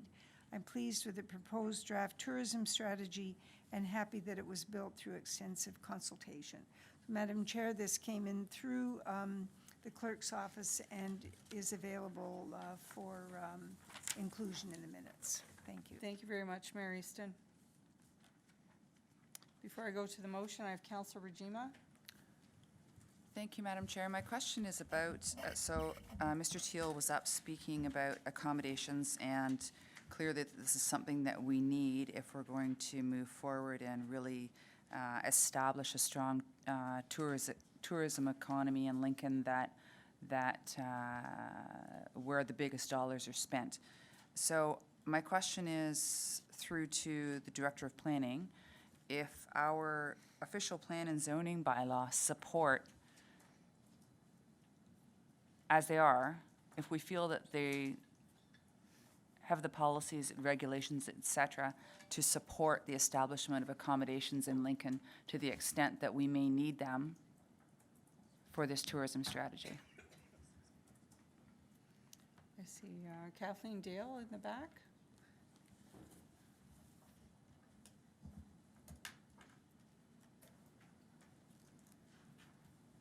Thank you, Ms. Dale. Okay, through you, Madam Chair. So our current official plan policies and our zoning bylaw, basically what they allow right now is 6 bed and breakfast units. So to move forward, we will need to make some changes to the official plan and the zoning bylaw. And right now, there are some issues with the Greenbelt plan, and staff are working at various meetings with the province and the region to try and see how far we can push that. Okay, Good, thank you. thank you very much, Ms. Dale. Okay, thank you, Counselor. I have Mayor Easton. Oh, I'm sorry, Oh. Madam. No, okay. Okay. I have a motion that we receive as information the Town of Lincoln's Tourism Strategy Interim Report, AD 1119, require a mover. Councillor Brunet, all those in favor? Those opposed? And that is carried. Thank you.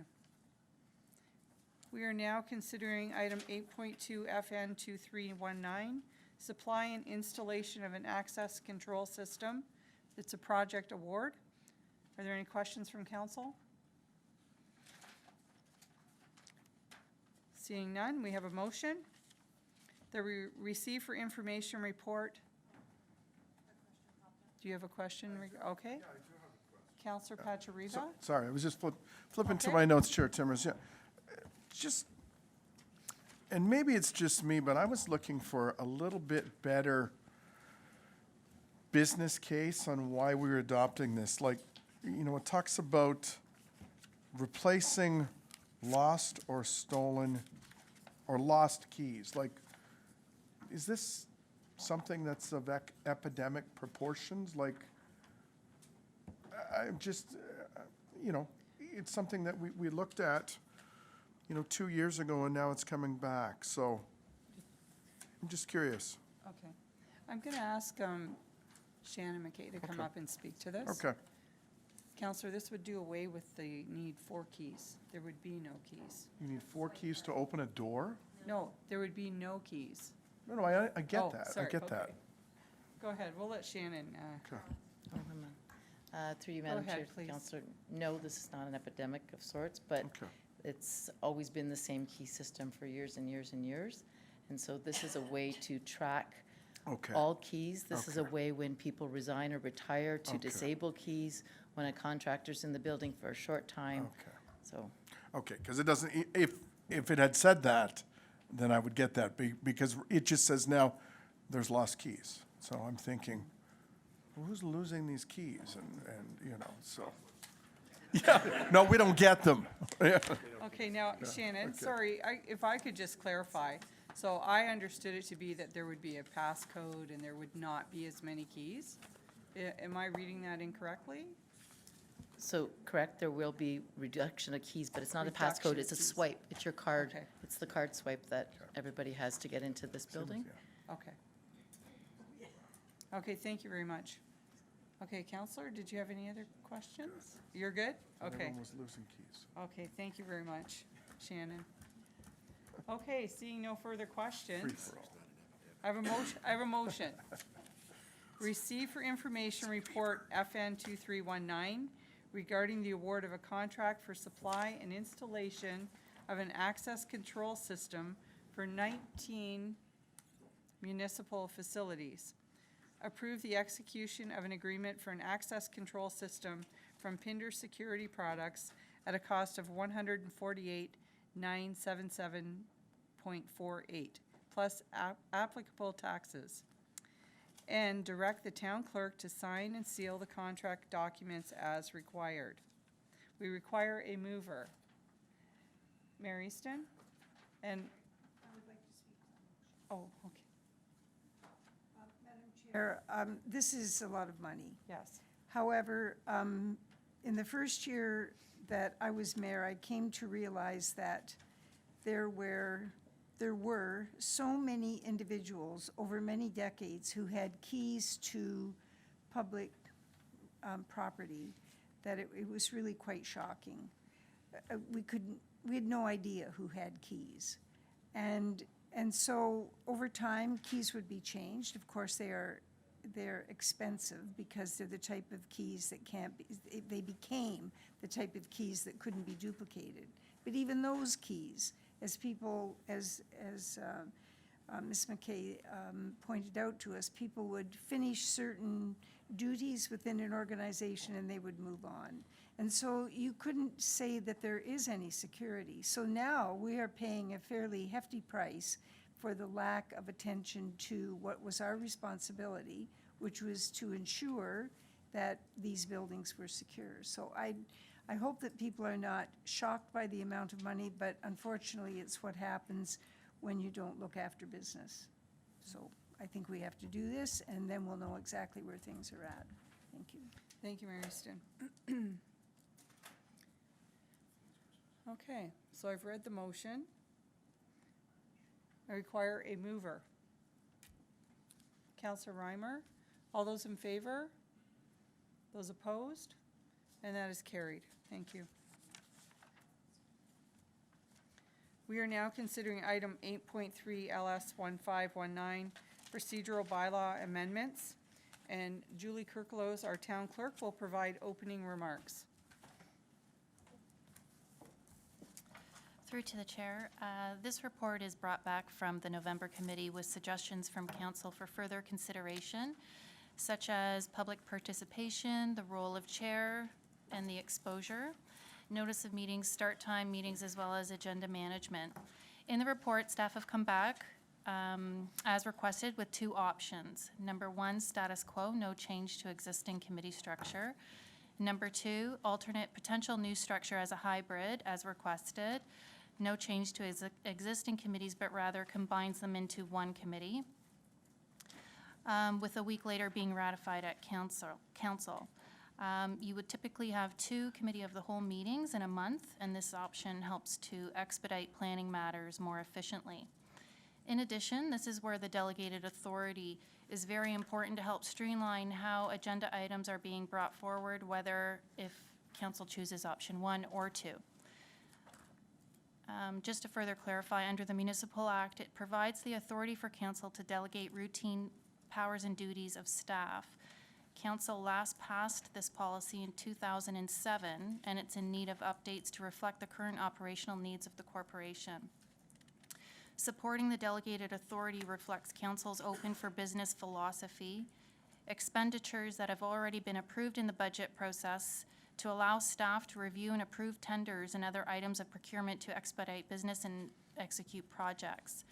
This aligns with council's 5-year economic development strategy as well. This would also be used to help streamline council's decision-making processes, enable council to focus on agenda items and issues that require more attention and deliberations.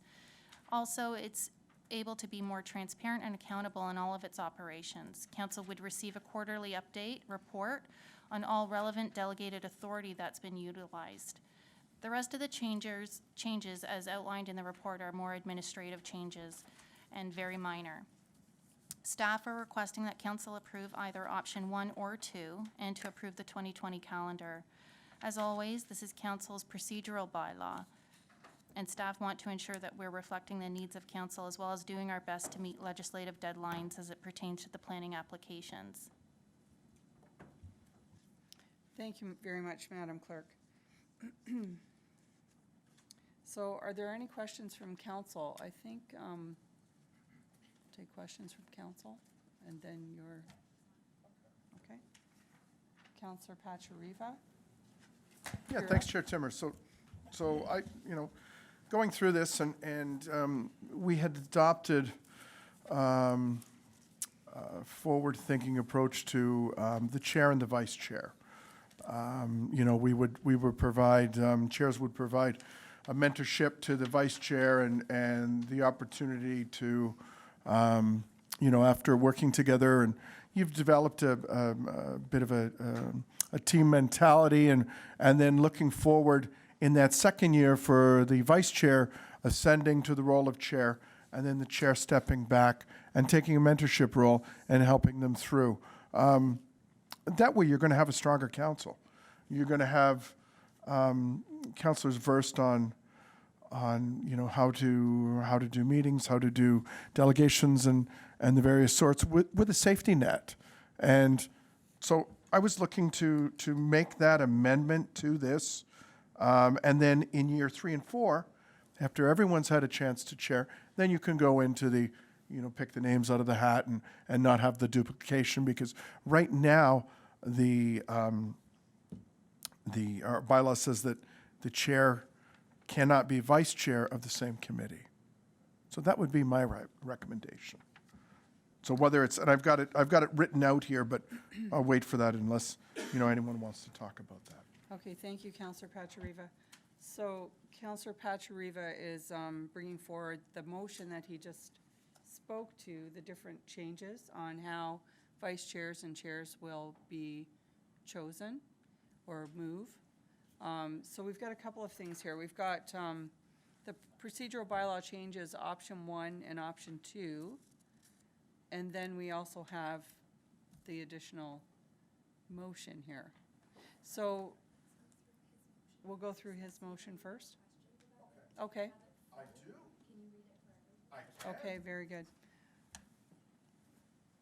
Okay, Councillor Pachariva, so if you could Okay, read through thanks, your Chair motion. Timmers. Yes, through you. So I move to amend the recommendation as laid out in report LS 15-19 to include the following. Amend the procedural bylaw for standing committee chair, vice chair terms. Year 1, select chair, vice. Year 2, switch for same committee. Year 3, select new chair, vice. And year 4, switch for same committee. Amend the procedural bylaw for council liaison roles to advisory committees, heritage, active transportation, and age-friendly by extending to full term of council, and that's 4 years. Because 2, that was in the procedural bylaw that we would switch. We've just had some momentum building within these committees, and some of them are brand new, and I think it would take you lose a lot of momentum that's been derived and developed, and have to start back at ground zero. So that's my explanation. Okay, thank you very much, Councillor Pachariva. So I'm going to open it up to council for comments, and so we can get a feel on how the rest of the members of council feel on what has just been proposed.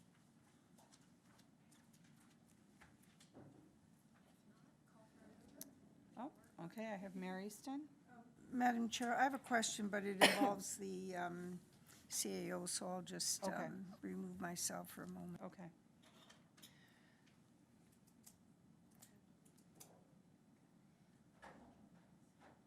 So if no other questions about the motion on the floor, we need a mover. Well, unless you want to ask your question. Yeah? Oh, okay. Councillor Russell, did you want to cue in? Oh, you're going to move it. Okay, very well. So we have a mover, Councillor Russell. All those in favor? And that is carried. Those opposed? I see Councillor Reimer. So he read the full motion that he put on the table. We had a mover. Now it's on the table. And then we vote. Okay. Yeah, but, okay, so you do have questions. Okay. My apologies, Madam Mayor. I'm getting confused with the motions. So we've just put the motion on the table, and now we're going to discuss. Okay? Thank you very much, Madam Chair. Sorry about that. Madam Chair, I have to tell you that as the mayor, that in the past, this was done through some arbitrary method where the mayor would sit in the mayor's office and get phone calls from different members of council, and then decisions would be made. And in Lincoln, we have a history of the same councillors being chairs for a long period of time. And there are certainly pros and cons to that. However, I think the fact that councillors are thinking about this beyond what we had agreed upon at the beginning of this term is good. because it means that that councillors are prepared to take it in hand and examine the benefits of one system over another. And I think it's good that this is not arbitrarily left in the hands of the mayor. So I don't have any difficulty at all with what is being suggested. And the reason I'm supportive of it is because it meets the guidelines that we verbally set for ourselves around this role of chair and vice chair as having some equity, which is extremely important, because everyone is elected to serve. Everybody comes in on the same horse, if you will, and constituents expect their representatives to be able to participate from the beginning. It does mean a bigger learning curve in some cases. However, in this last year, we did have good experienced members, and now we'll see how things work with the vice chairs who are less experienced in council, but it doesn't mean that they're less experienced in the role as chairs. So I think this is all moving in the right direction. However, I want to ask a question through you to the CAO about what sort of support will be available for the vice chairs, because there is substantial change now in the body of information that's coming forward and the complexity of reports, and I want to make sure that if required, that there is support available, and if there will be some formalized process in 2020, January or February, to assist. Okay, thank you, Mary. Send through to you, Mike. Through you, Madam Chair, to the mayor and to all of council. We haven't, as staff, identified what that process will be like, but I think with all things, we will continue to support the vice chairs now, which will become chair should this council motion move forward, and we will work through the CAO's office to ensure that the chairs and vice chairs of the committees both are well briefed, are given the necessary assistance that they require, and should we not be able to do that within the current structure parameters, we will continue to work to find a way that meets the needs of council as a whole and of those respective chairs. So definitely can come back with a more formalized structure on what that looks like and get council input on that, but we will meet with the respective chairs and vice chairs moving forward, should this motion go forward, and develop a needs assessment for what they require. Thank you, Mike.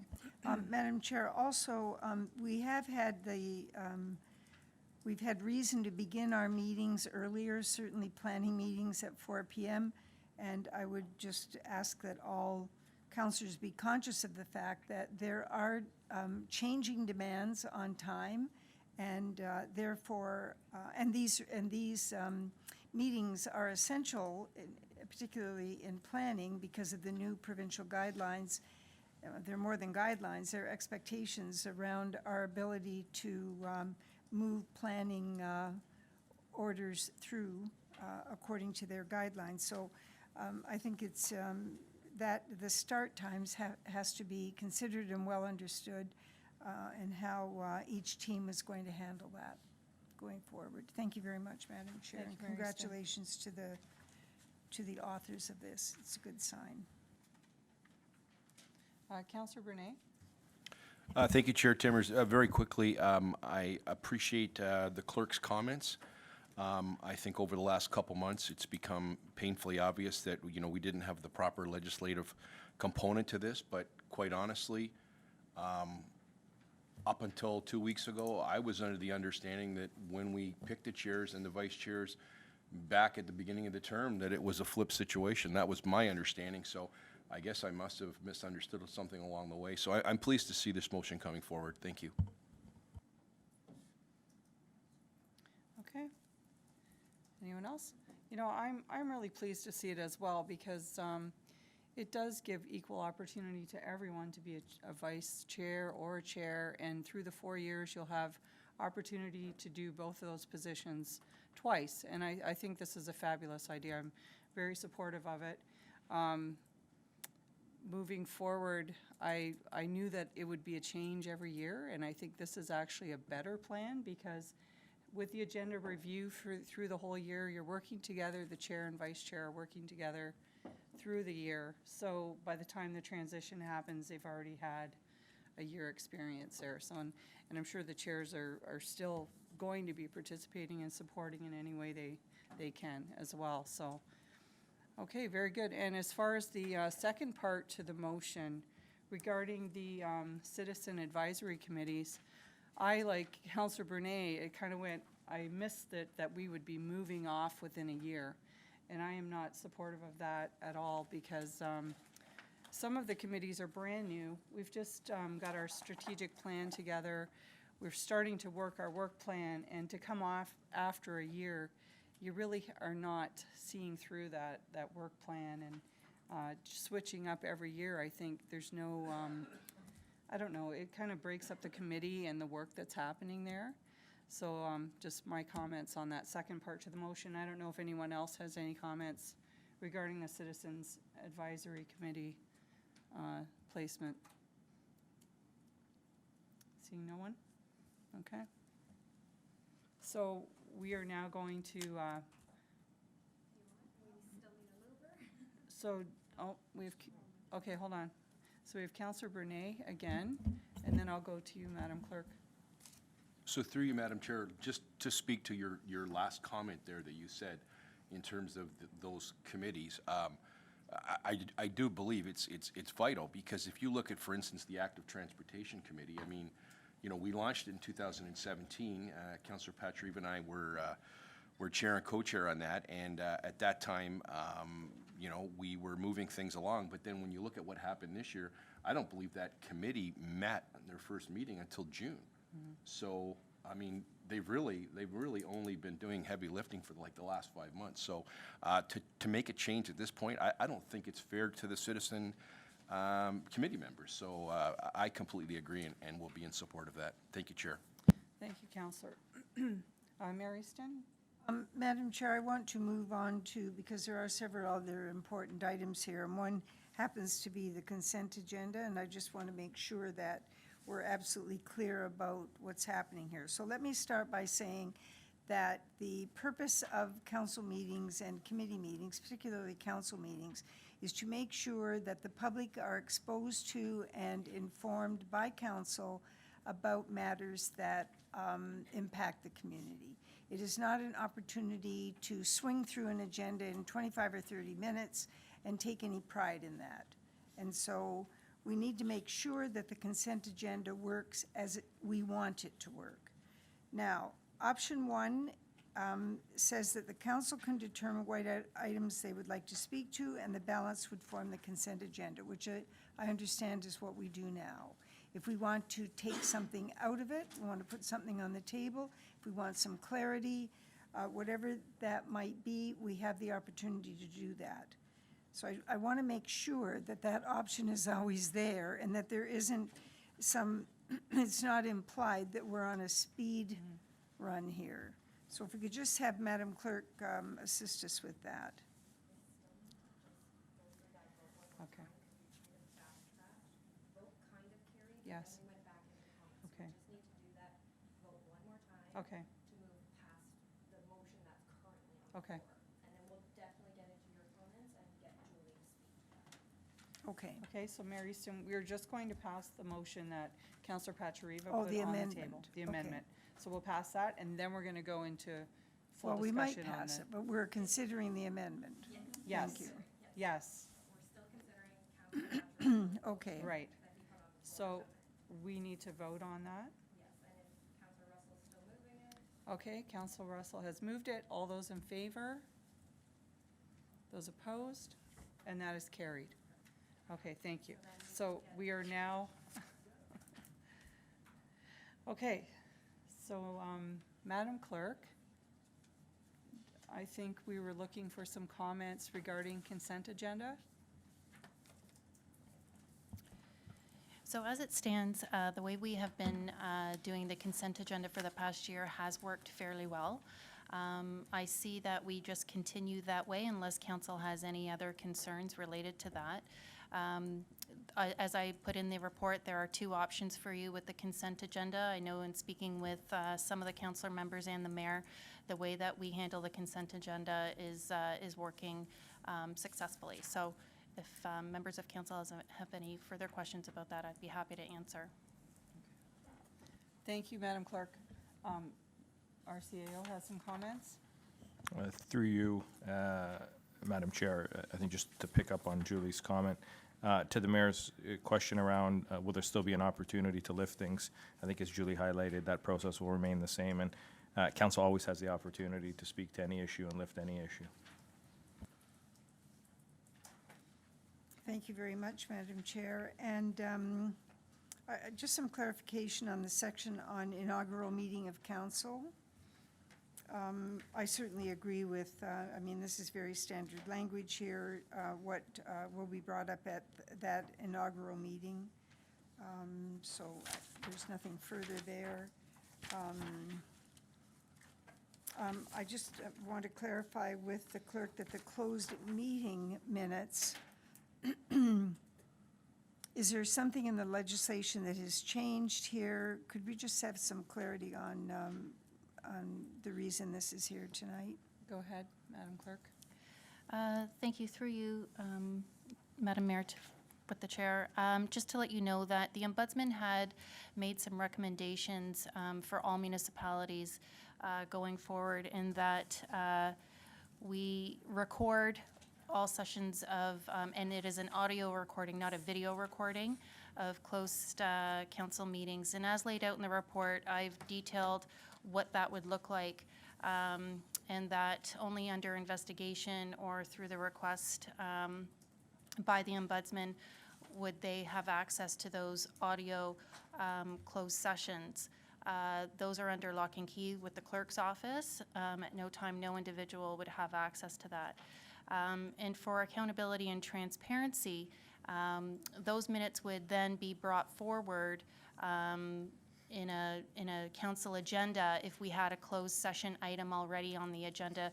Those previous closed session minutes would then be brought forward for ratification. It's just so that you have accountability, and you're able to view what those minutes entail, and then you're voting on the ratification process for that one last time. So it's just accountability and transparency. At no time will those be made public. Like I said, only under investigation purposes are those being able to be viewed. But I don't know if I've answered your question. That's fine. I understand. Thank you. I think it's important also for the public to know that there are continuous changes and expectations, upping the game, if you will, that are coming down from the province, and so having that explanation is very beneficial.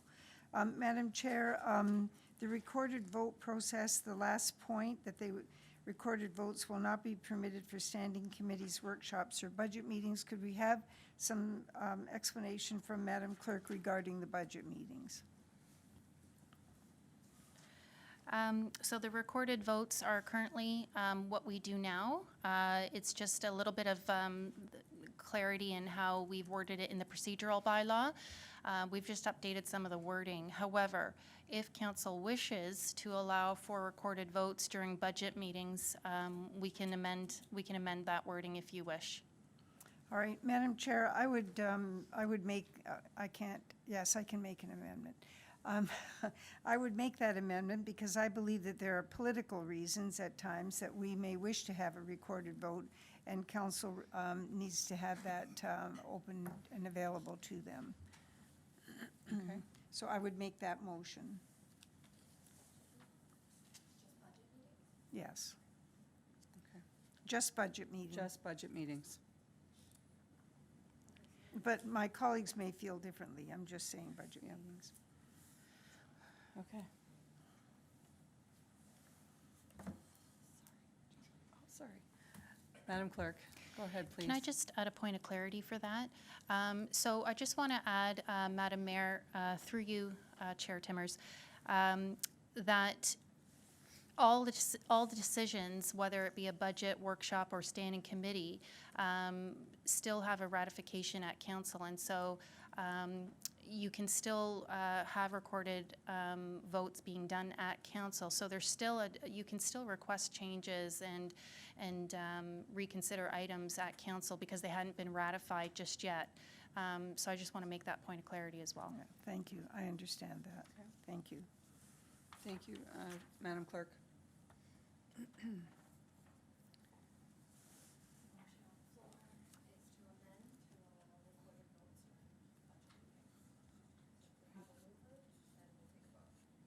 Okay.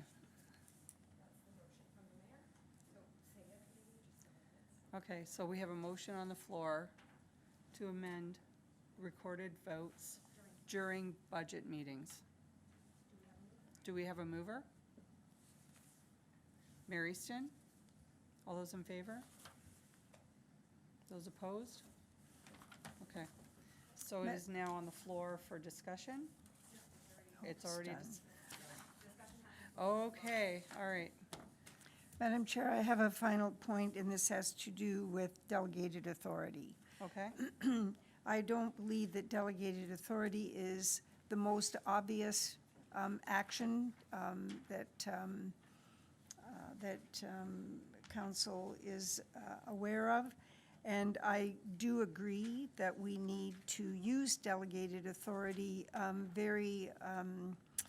we need to use it carefully, but it is a very important tool for staff to have available to them. So my question is, in relation to our move toward the auditing of outcomes, through you to the CAO, the use of delegated authority is apparently infrequent. However, when it is used, how it is used, and a report to council is what I'm most interested in. And could we have some comment from the CAO on how this might take place? Because I believe having that written in as part of the procedural bylaw will give council the oversight that it requires, that it should have and must take advantage of in the future. Thank you. thank you, Mary Easton. Through to Mike. Through you, Madam Chair, to the mayor, and our clerk may have some additional comments, but as we look at that report and bringing it forward to committee in January, there will be powers set out in the act that will remain with council and cannot be delegated, and some of those are things around adopting and amending official plans, passing zoning bylaws. There are still a number of things that will be coming to council. We are looking at those, what I would call more administrative or transactional items that need to come in. I think to the administrative process, it can then help streamline what we're bringing to council.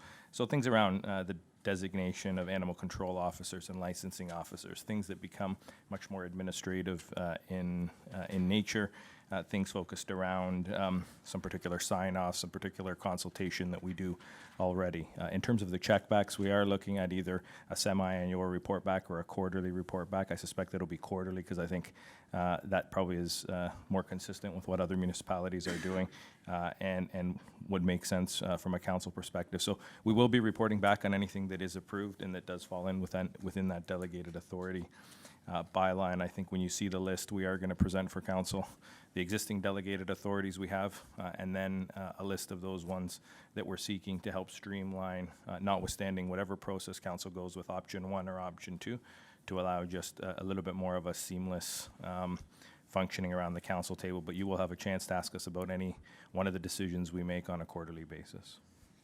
Okay. Thank you very much, Madam Chair. Thank you, Mary Easton.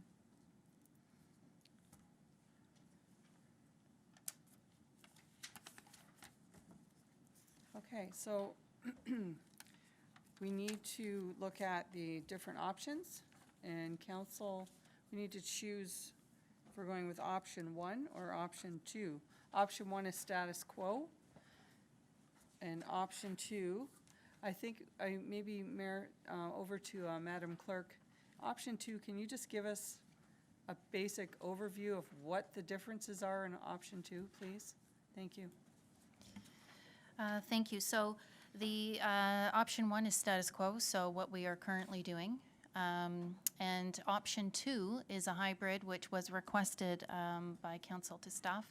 So option 2 would be a committee of the whole meeting, whereby you would still have the committees that are, so general business and finance, planning and economic development, and community services and infrastructure.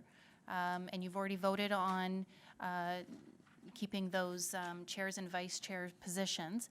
And so in the committee of the whole meeting, that meeting would take the place of all 3 separate standing committees. It would just be in one meeting. And during that meeting, each chair would take turns with the gavel and hosting that meeting. So it is a reduction in meeting dates. It's just having one meeting with those 3 standing committees, if that makes sense. And that would be held approximately twice a month to help speed and to help expedite the planning applications and other decisions that are coming forward as recommendations. It would be held on a Monday.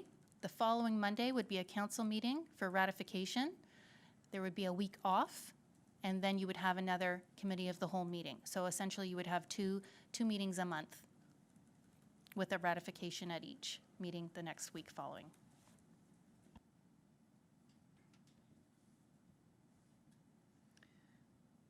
Okay, thank you, Madam Clerk. Questions from council? Councillor Brunet? Thank you, Chair. So my only concern, I don't have an issue going with this. My only concern is start time, because I see at certain times some of these meetings potentially being marathon meetings, and I really don't want to be here till midnight if we're starting at a certain time. So I'm just looking for a clarification on start time. Madam Clerk? It was suggested that we keep the meeting time the same at 6 o'clock. I heard you loud and clear around the last meeting that we wanted public participation and as much input and engagement as possible. And so there was most members saying that the 6 p.m. start time they wanted to keep. Some members saying that they were willing to start earlier. Again, I'm at council's disposal here on what works best. However, as the CAO had pointed out, and as I had noted earlier, with the delegated authority report coming in the new year, when we update that, that will help to reduce the amount of agenda items coming forward, in that we have a delegated procedure in place and updated where there is more routine reports coming that have already been approved in the budget process. So those are less items to take up the space on agendas. So it's about meeting efficiency. We would have to balance that and ensure that we keep everything concise and succinct. Sorry, I'm having trouble with that word. But no, we wouldn't be making it a marathon meeting. There will be a cutoff time eventually, but I just wanted to make sure that we talk about the delegated authority, because that is going to really influence in how we bring agenda items forward. Thank you, Julie. Councillor Russell? Thank you, Madam Clerk. Madam Chair. Through you to the clerk. Just in response to Councillor Brunet's comment about the length of the meetings. Again, moving that start time up is very difficult for a number of councillors. And it was discussed at length in the committee meeting that we had earlier. I'm wondering if maybe the solution is to put a soft cap on an end time, again, suggesting maybe 10 p.m., and then a hard cap of either 10:30 or 11, just to make sure that it's not necessarily when we begin, but when we finish, that we really put some restraints on. Okay, thank you, Councillor. Madam Clerk, did you have any comment to that? We don't have a set cap on the time? We do have an adjournment time. So there, right now, we have 10:30, and I mean, that's currently, but what was being proposed was moving that up a little bit earlier to 9:30 with an extension to 10, and not going past that time. However, again, I'm at council's disposal as to what they wish. Okay. Okay, I've got quite a list here. Counselor, or, sorry, Mayor Easton, you're next. Thank you very much, Madam Chair. Could I would just like a little bit more clarification about the cutoff for reports. I think is it different for each committee? And, or, because I don't want us to get back into the habit of receiving information the Friday before. And we've made so much progress, and the clerks has been so loyal to council to make sure that we've got these packages well in advance. So, but on the other hand, I know that there are times when we may have to tolerate an addendum agenda. Could we just have a little bit more dialogue on that? Madam Clerk, go ahead, please. Thank you, through you to the mayor. So we do have agenda deadlines, and it does differ from committee to committee right now. This would help with the agenda deadlines in that we have to be more stringent and more aware of the cutoff times and the deadlines.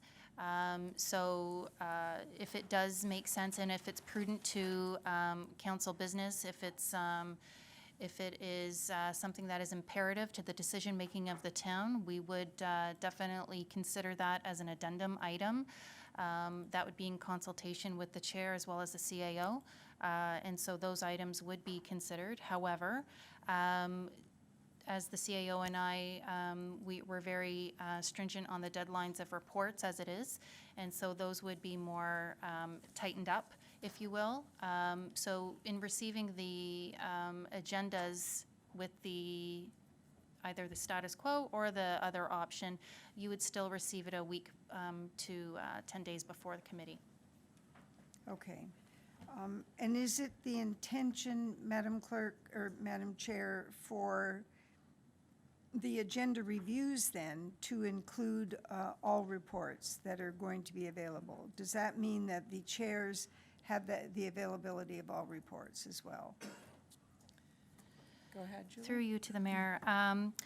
So agenda reviews are not necessarily to go page by page of every report. Agenda reviews are to discuss the strategy of the meeting, what's coming up, what's being discussed. When you have the reports, it is helpful. However, it's not always feasible. And so the agenda reviews are more about strategy. If there's a closed session item, how are we going to best determine that, and what are the parameters around that? So it's more about strategy, not necessarily about page by page. So I just want to make that clear. I don't know if the CAO has any further comments to add. Go ahead. Through you, Madam Chair, to the mayor's question, I mean, our clerk is correct. An agenda review is really to talk about at a high level names of the reports, what will be in it, and to look at a strategy in terms of flow and do these agendas make sense. It's about agenda management to that extent. But again, I think we're in council's hands in terms of how you want those to function. Depending on which option you choose and the frequency of the cycle, that'll obviously change how and when we supply them to council. But our intent and the general principle will be that council always has enough time to review the reports, and that you have significant amount of time, not the Friday before a Monday agenda. So I do want to emphasize that. We haven't set that calendar yet. In terms of that, it'll really depend on which option council approves this evening. All right, Madam Chair, I would say then, and I just want to make some clarification on this, that if there is a complex report or if there is a controversial report, the intention is not for the chair to be in a position to ask for a change in the report in any way. I'm bringing this up because I've had this experience, not here, but so let's just put it on the table to make sure that the public know that the intention is for transparency. And if there is complexity to a given report or an approach that's going to be taken, is it appropriate, through you, Madam Chair, to the clerk, to have that discussion, or do we leave that for the full committee or the full council? Go ahead, Mike. Through you, Madam Chair, and our clerk will definitely chime in. The way I look at complex reports like that and an agenda review with the chair, I think sometimes, I like to say, as staff, occasionally we're in the forest, and so an opportunity to, I think, share for council what some of these complex reports are and to get a little bit of that feedback on should we have a presentation, shouldn't we, should this go to a, for example, a committee of the whole workshop so we can take council through the elements, is sometimes some of that conversation that happens. So I definitely think it's a combination and it's working with the chairs to determine how to best serve council. Okay, so thank you. So more strategy. Great. Now, August. Last year, August seemed like a very long month without meetings, and it was extremely busy. So I'd like to put on the table for my colleagues that we should schedule August as we normally do, so that the time is put aside, and then we see what does or is not required. And I don't have any particular feelings on how a vote would go on that. I'm just putting it on the table because I think we must be one of the few municipalities now that are having a hiatus in August. At least that's my impression. So I'd just like to see what Madam Clerk, how clerks would respond to that. Go ahead, Madam Clerk. Thank you. Through you to the mayor. I would put that as an amendment, Madam Mayor, on the floor to get voted on. I think that I think maybe in the Niagara region, perhaps maybe more of the municipalities around here do hold a meeting, but I know in other municipalities around the GTA, August is used as a hiatus. However, I'm open to whatever council wishes. So if that is something that council wants to do, we can definitely put that motion on the floor to have, a meeting held in August with a ratification of council. So I'll await what you decide. Okay, Madam Chair, I will put that on the table. I think it's time to provide an update on this matter. So I move that the meeting schedule be maintained throughout the month of August. Okay. Okay, so do I have a mover for that motion? I'm Sorry, moving it. go ahead, Julie. Sorry, I know we're a little bit all over the map here, but I just want to have some clarity. So perhaps maybe before we get to that, Madam Mayor, can we just decide on whether you're going with option 1 or option 2? Because that will determine what that August calendar looks like. Okay. Fair enough, Madam Okay. Chair, sure. Okay. Okay, so I still have a few people in the queue here that I will call on perhaps before we make that decision. Madam Mayor, can you turn your mic off? Oh. Thank you. Councillor Regima? Thank you, Madam Chair. So having 3 committee meetings in one night, I'm assuming that any public meetings would be placed at the very top of the agenda? Is that how we would? Yes, that is how we would lay out our agendas. Okay, thank you. This question. It's going to be hard I think, to fit everything into one night, but I think it's a good idea if we can do it. If we feel it's doable to get the business done in an evening, then I think we should try. But I definitely think that having the public meetings at the beginning of the night will help the public for convenience purposes and for transparency and accountability purposes. Thank you. Okay, go ahead. Go ahead, Mike. Through you, Madam Mayor, I mean, I concur with everything Councillor Regima has said, and that would be our intent, Councillor. Thank you, Councillor. I have Councillor Mikulik. Thank you, Madam Chair, through you to staff. Just so we have a soft stop and we have a hard stop. Just looking at agendas, and currently I believe agendas are formed based on reception, timing of reception, or levels of importance. And the concern I have is that there could be an important agenda item that we may not be able to get to in a certain time period. Would we have to wait another month to get to that, or could we add that a certain committee subject to add to the next meeting that is available, so that things are done in a timely manner? If you're last on the list, you may not make it due to a time constraint. So do we have an ability to juggle agenda items during a meeting if ahead. it's time sensitive?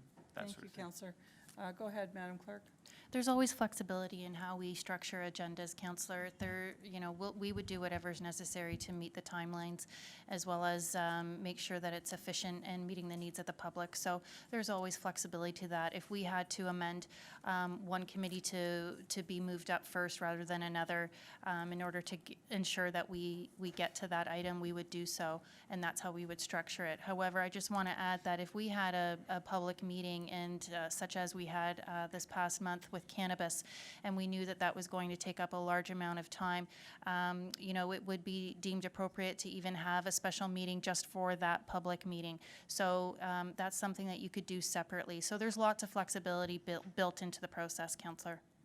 Okay, I appreciate that, and I just want to make sure that, during a meeting, should we realize that we're time poor on a matter, that we can juggle a schedule fluidly and bump agenda items that are more pressing in time that evening, rather than, follow the order and wait till the next month. So, thank you, that's all.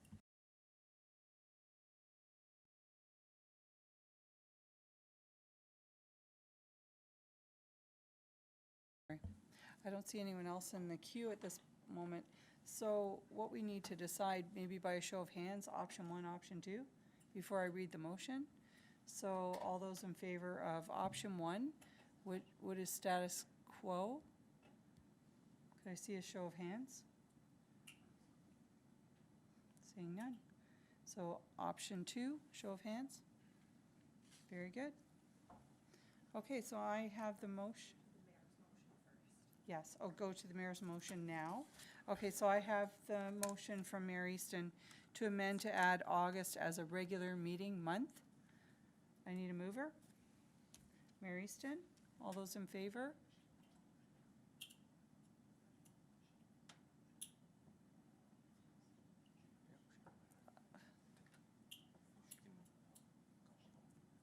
All those in favor? Okay, those opposed? Okay. Okay, so that is not carried by the looks of things. So that is lost. Okay, I wasn't, okay. All right. Councillor Russell. Thank you, Madam Chair. I'd like to put a motion on the floor to amend the option 2 to include a 10 p.m. soft close, and with the potential for a vote for a hard close or hard cap at 10:30.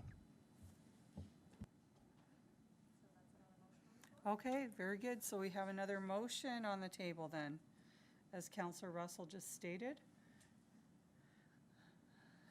Do I need to state that motion again? No? Okay. So by a show of hands, all those in favor? I need a mover. Sorry. Okay, we're getting ahead of ourselves. Do we need to repeat the motion? No? Okay. Councillor Russell moved it. All those in favor? Those opposed? Okay.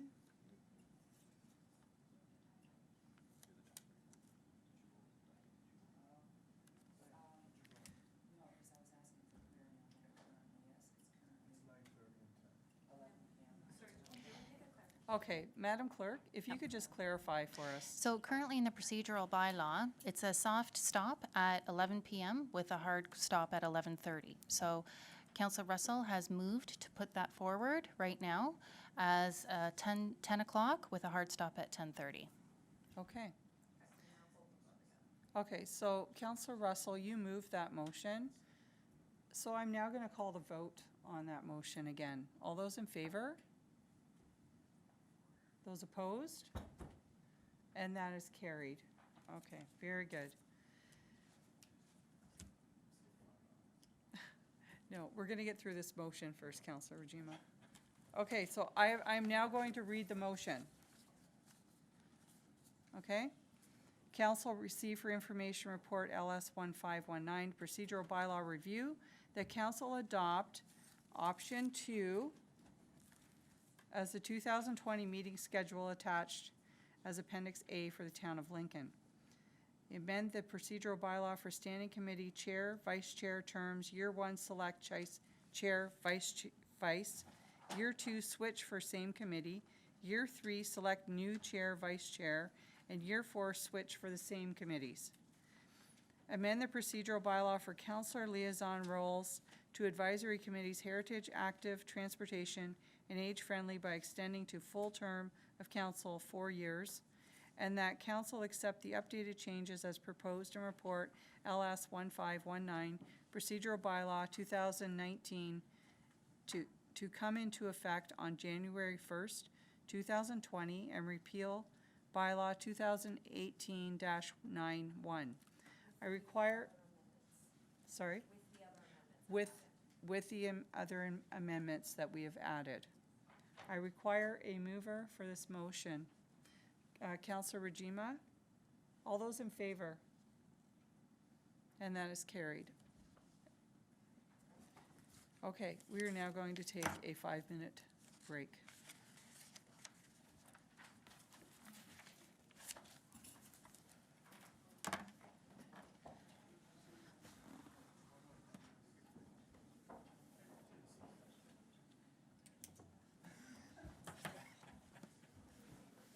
Losing my mind tonight.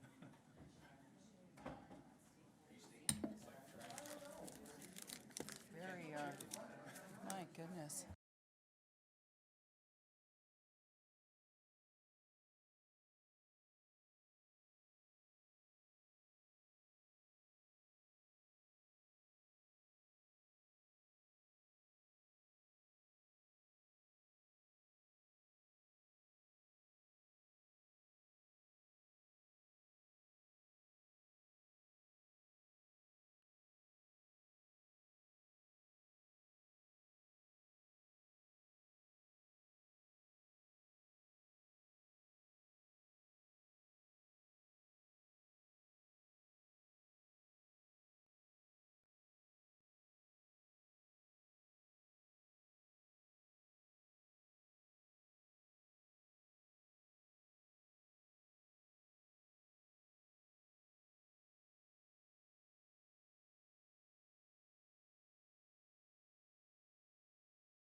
Okay, let's re-adjourn.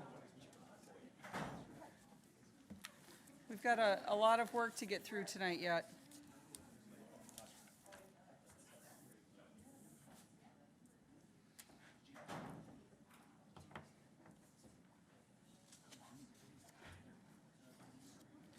Okay, where am I? Sorry, I've lost my spot.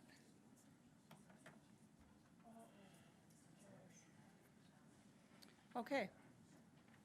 We are now considering item 8.4, AD-12-19, Downtown Bench Beamsville Business Improvement Area, BIA 2020 budget. Just waiting for everyone to take their seats.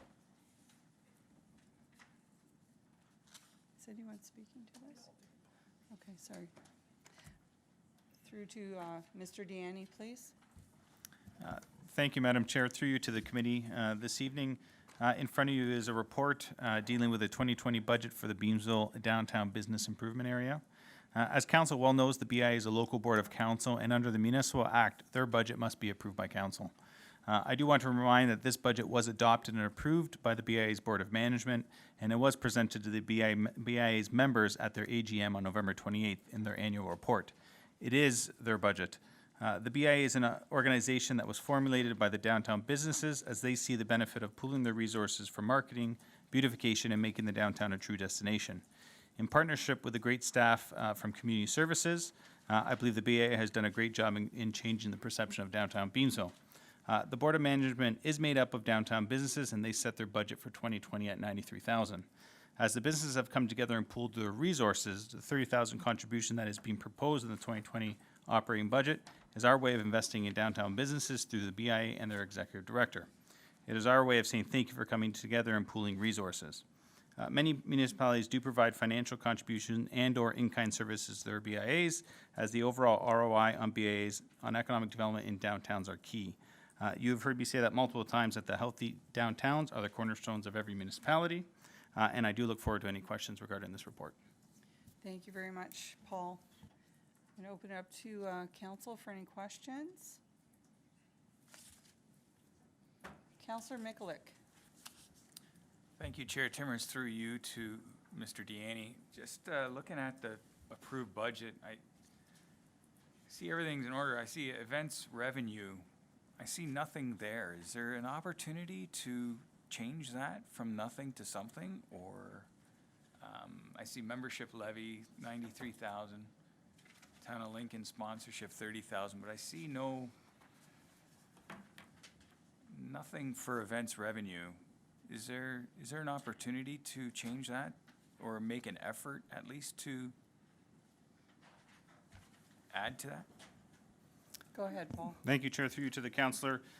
Later on this evening, under the Cal Business Workshop, the BIAs will be presenting their 2019 year in review, as well as their 2020 activities.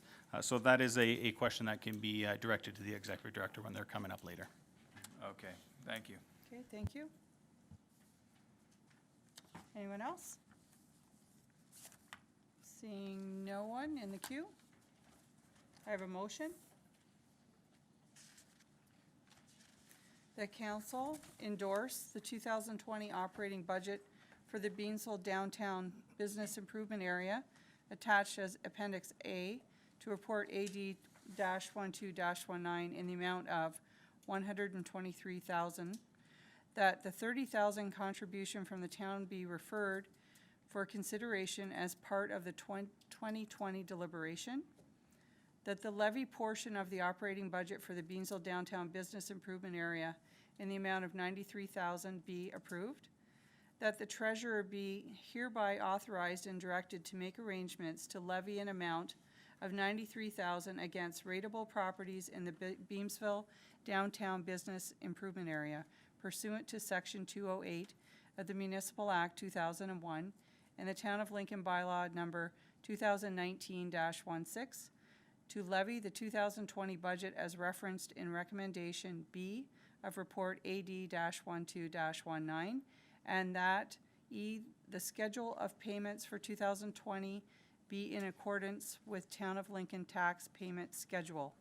We will require a mover for the motion. Councillor Rajima? All those in favor? Those opposed? And that is carried. Thank you. Under confidential items, we have no confidential items. Staff remarks, do any staff have any remarks? Seeing none. Committee remarks, do we have any committee remarks? Seeing none. There being no further business, I call this meeting adjourned at 9:47 PM. At 8:47 PM. Thank you, Councillor.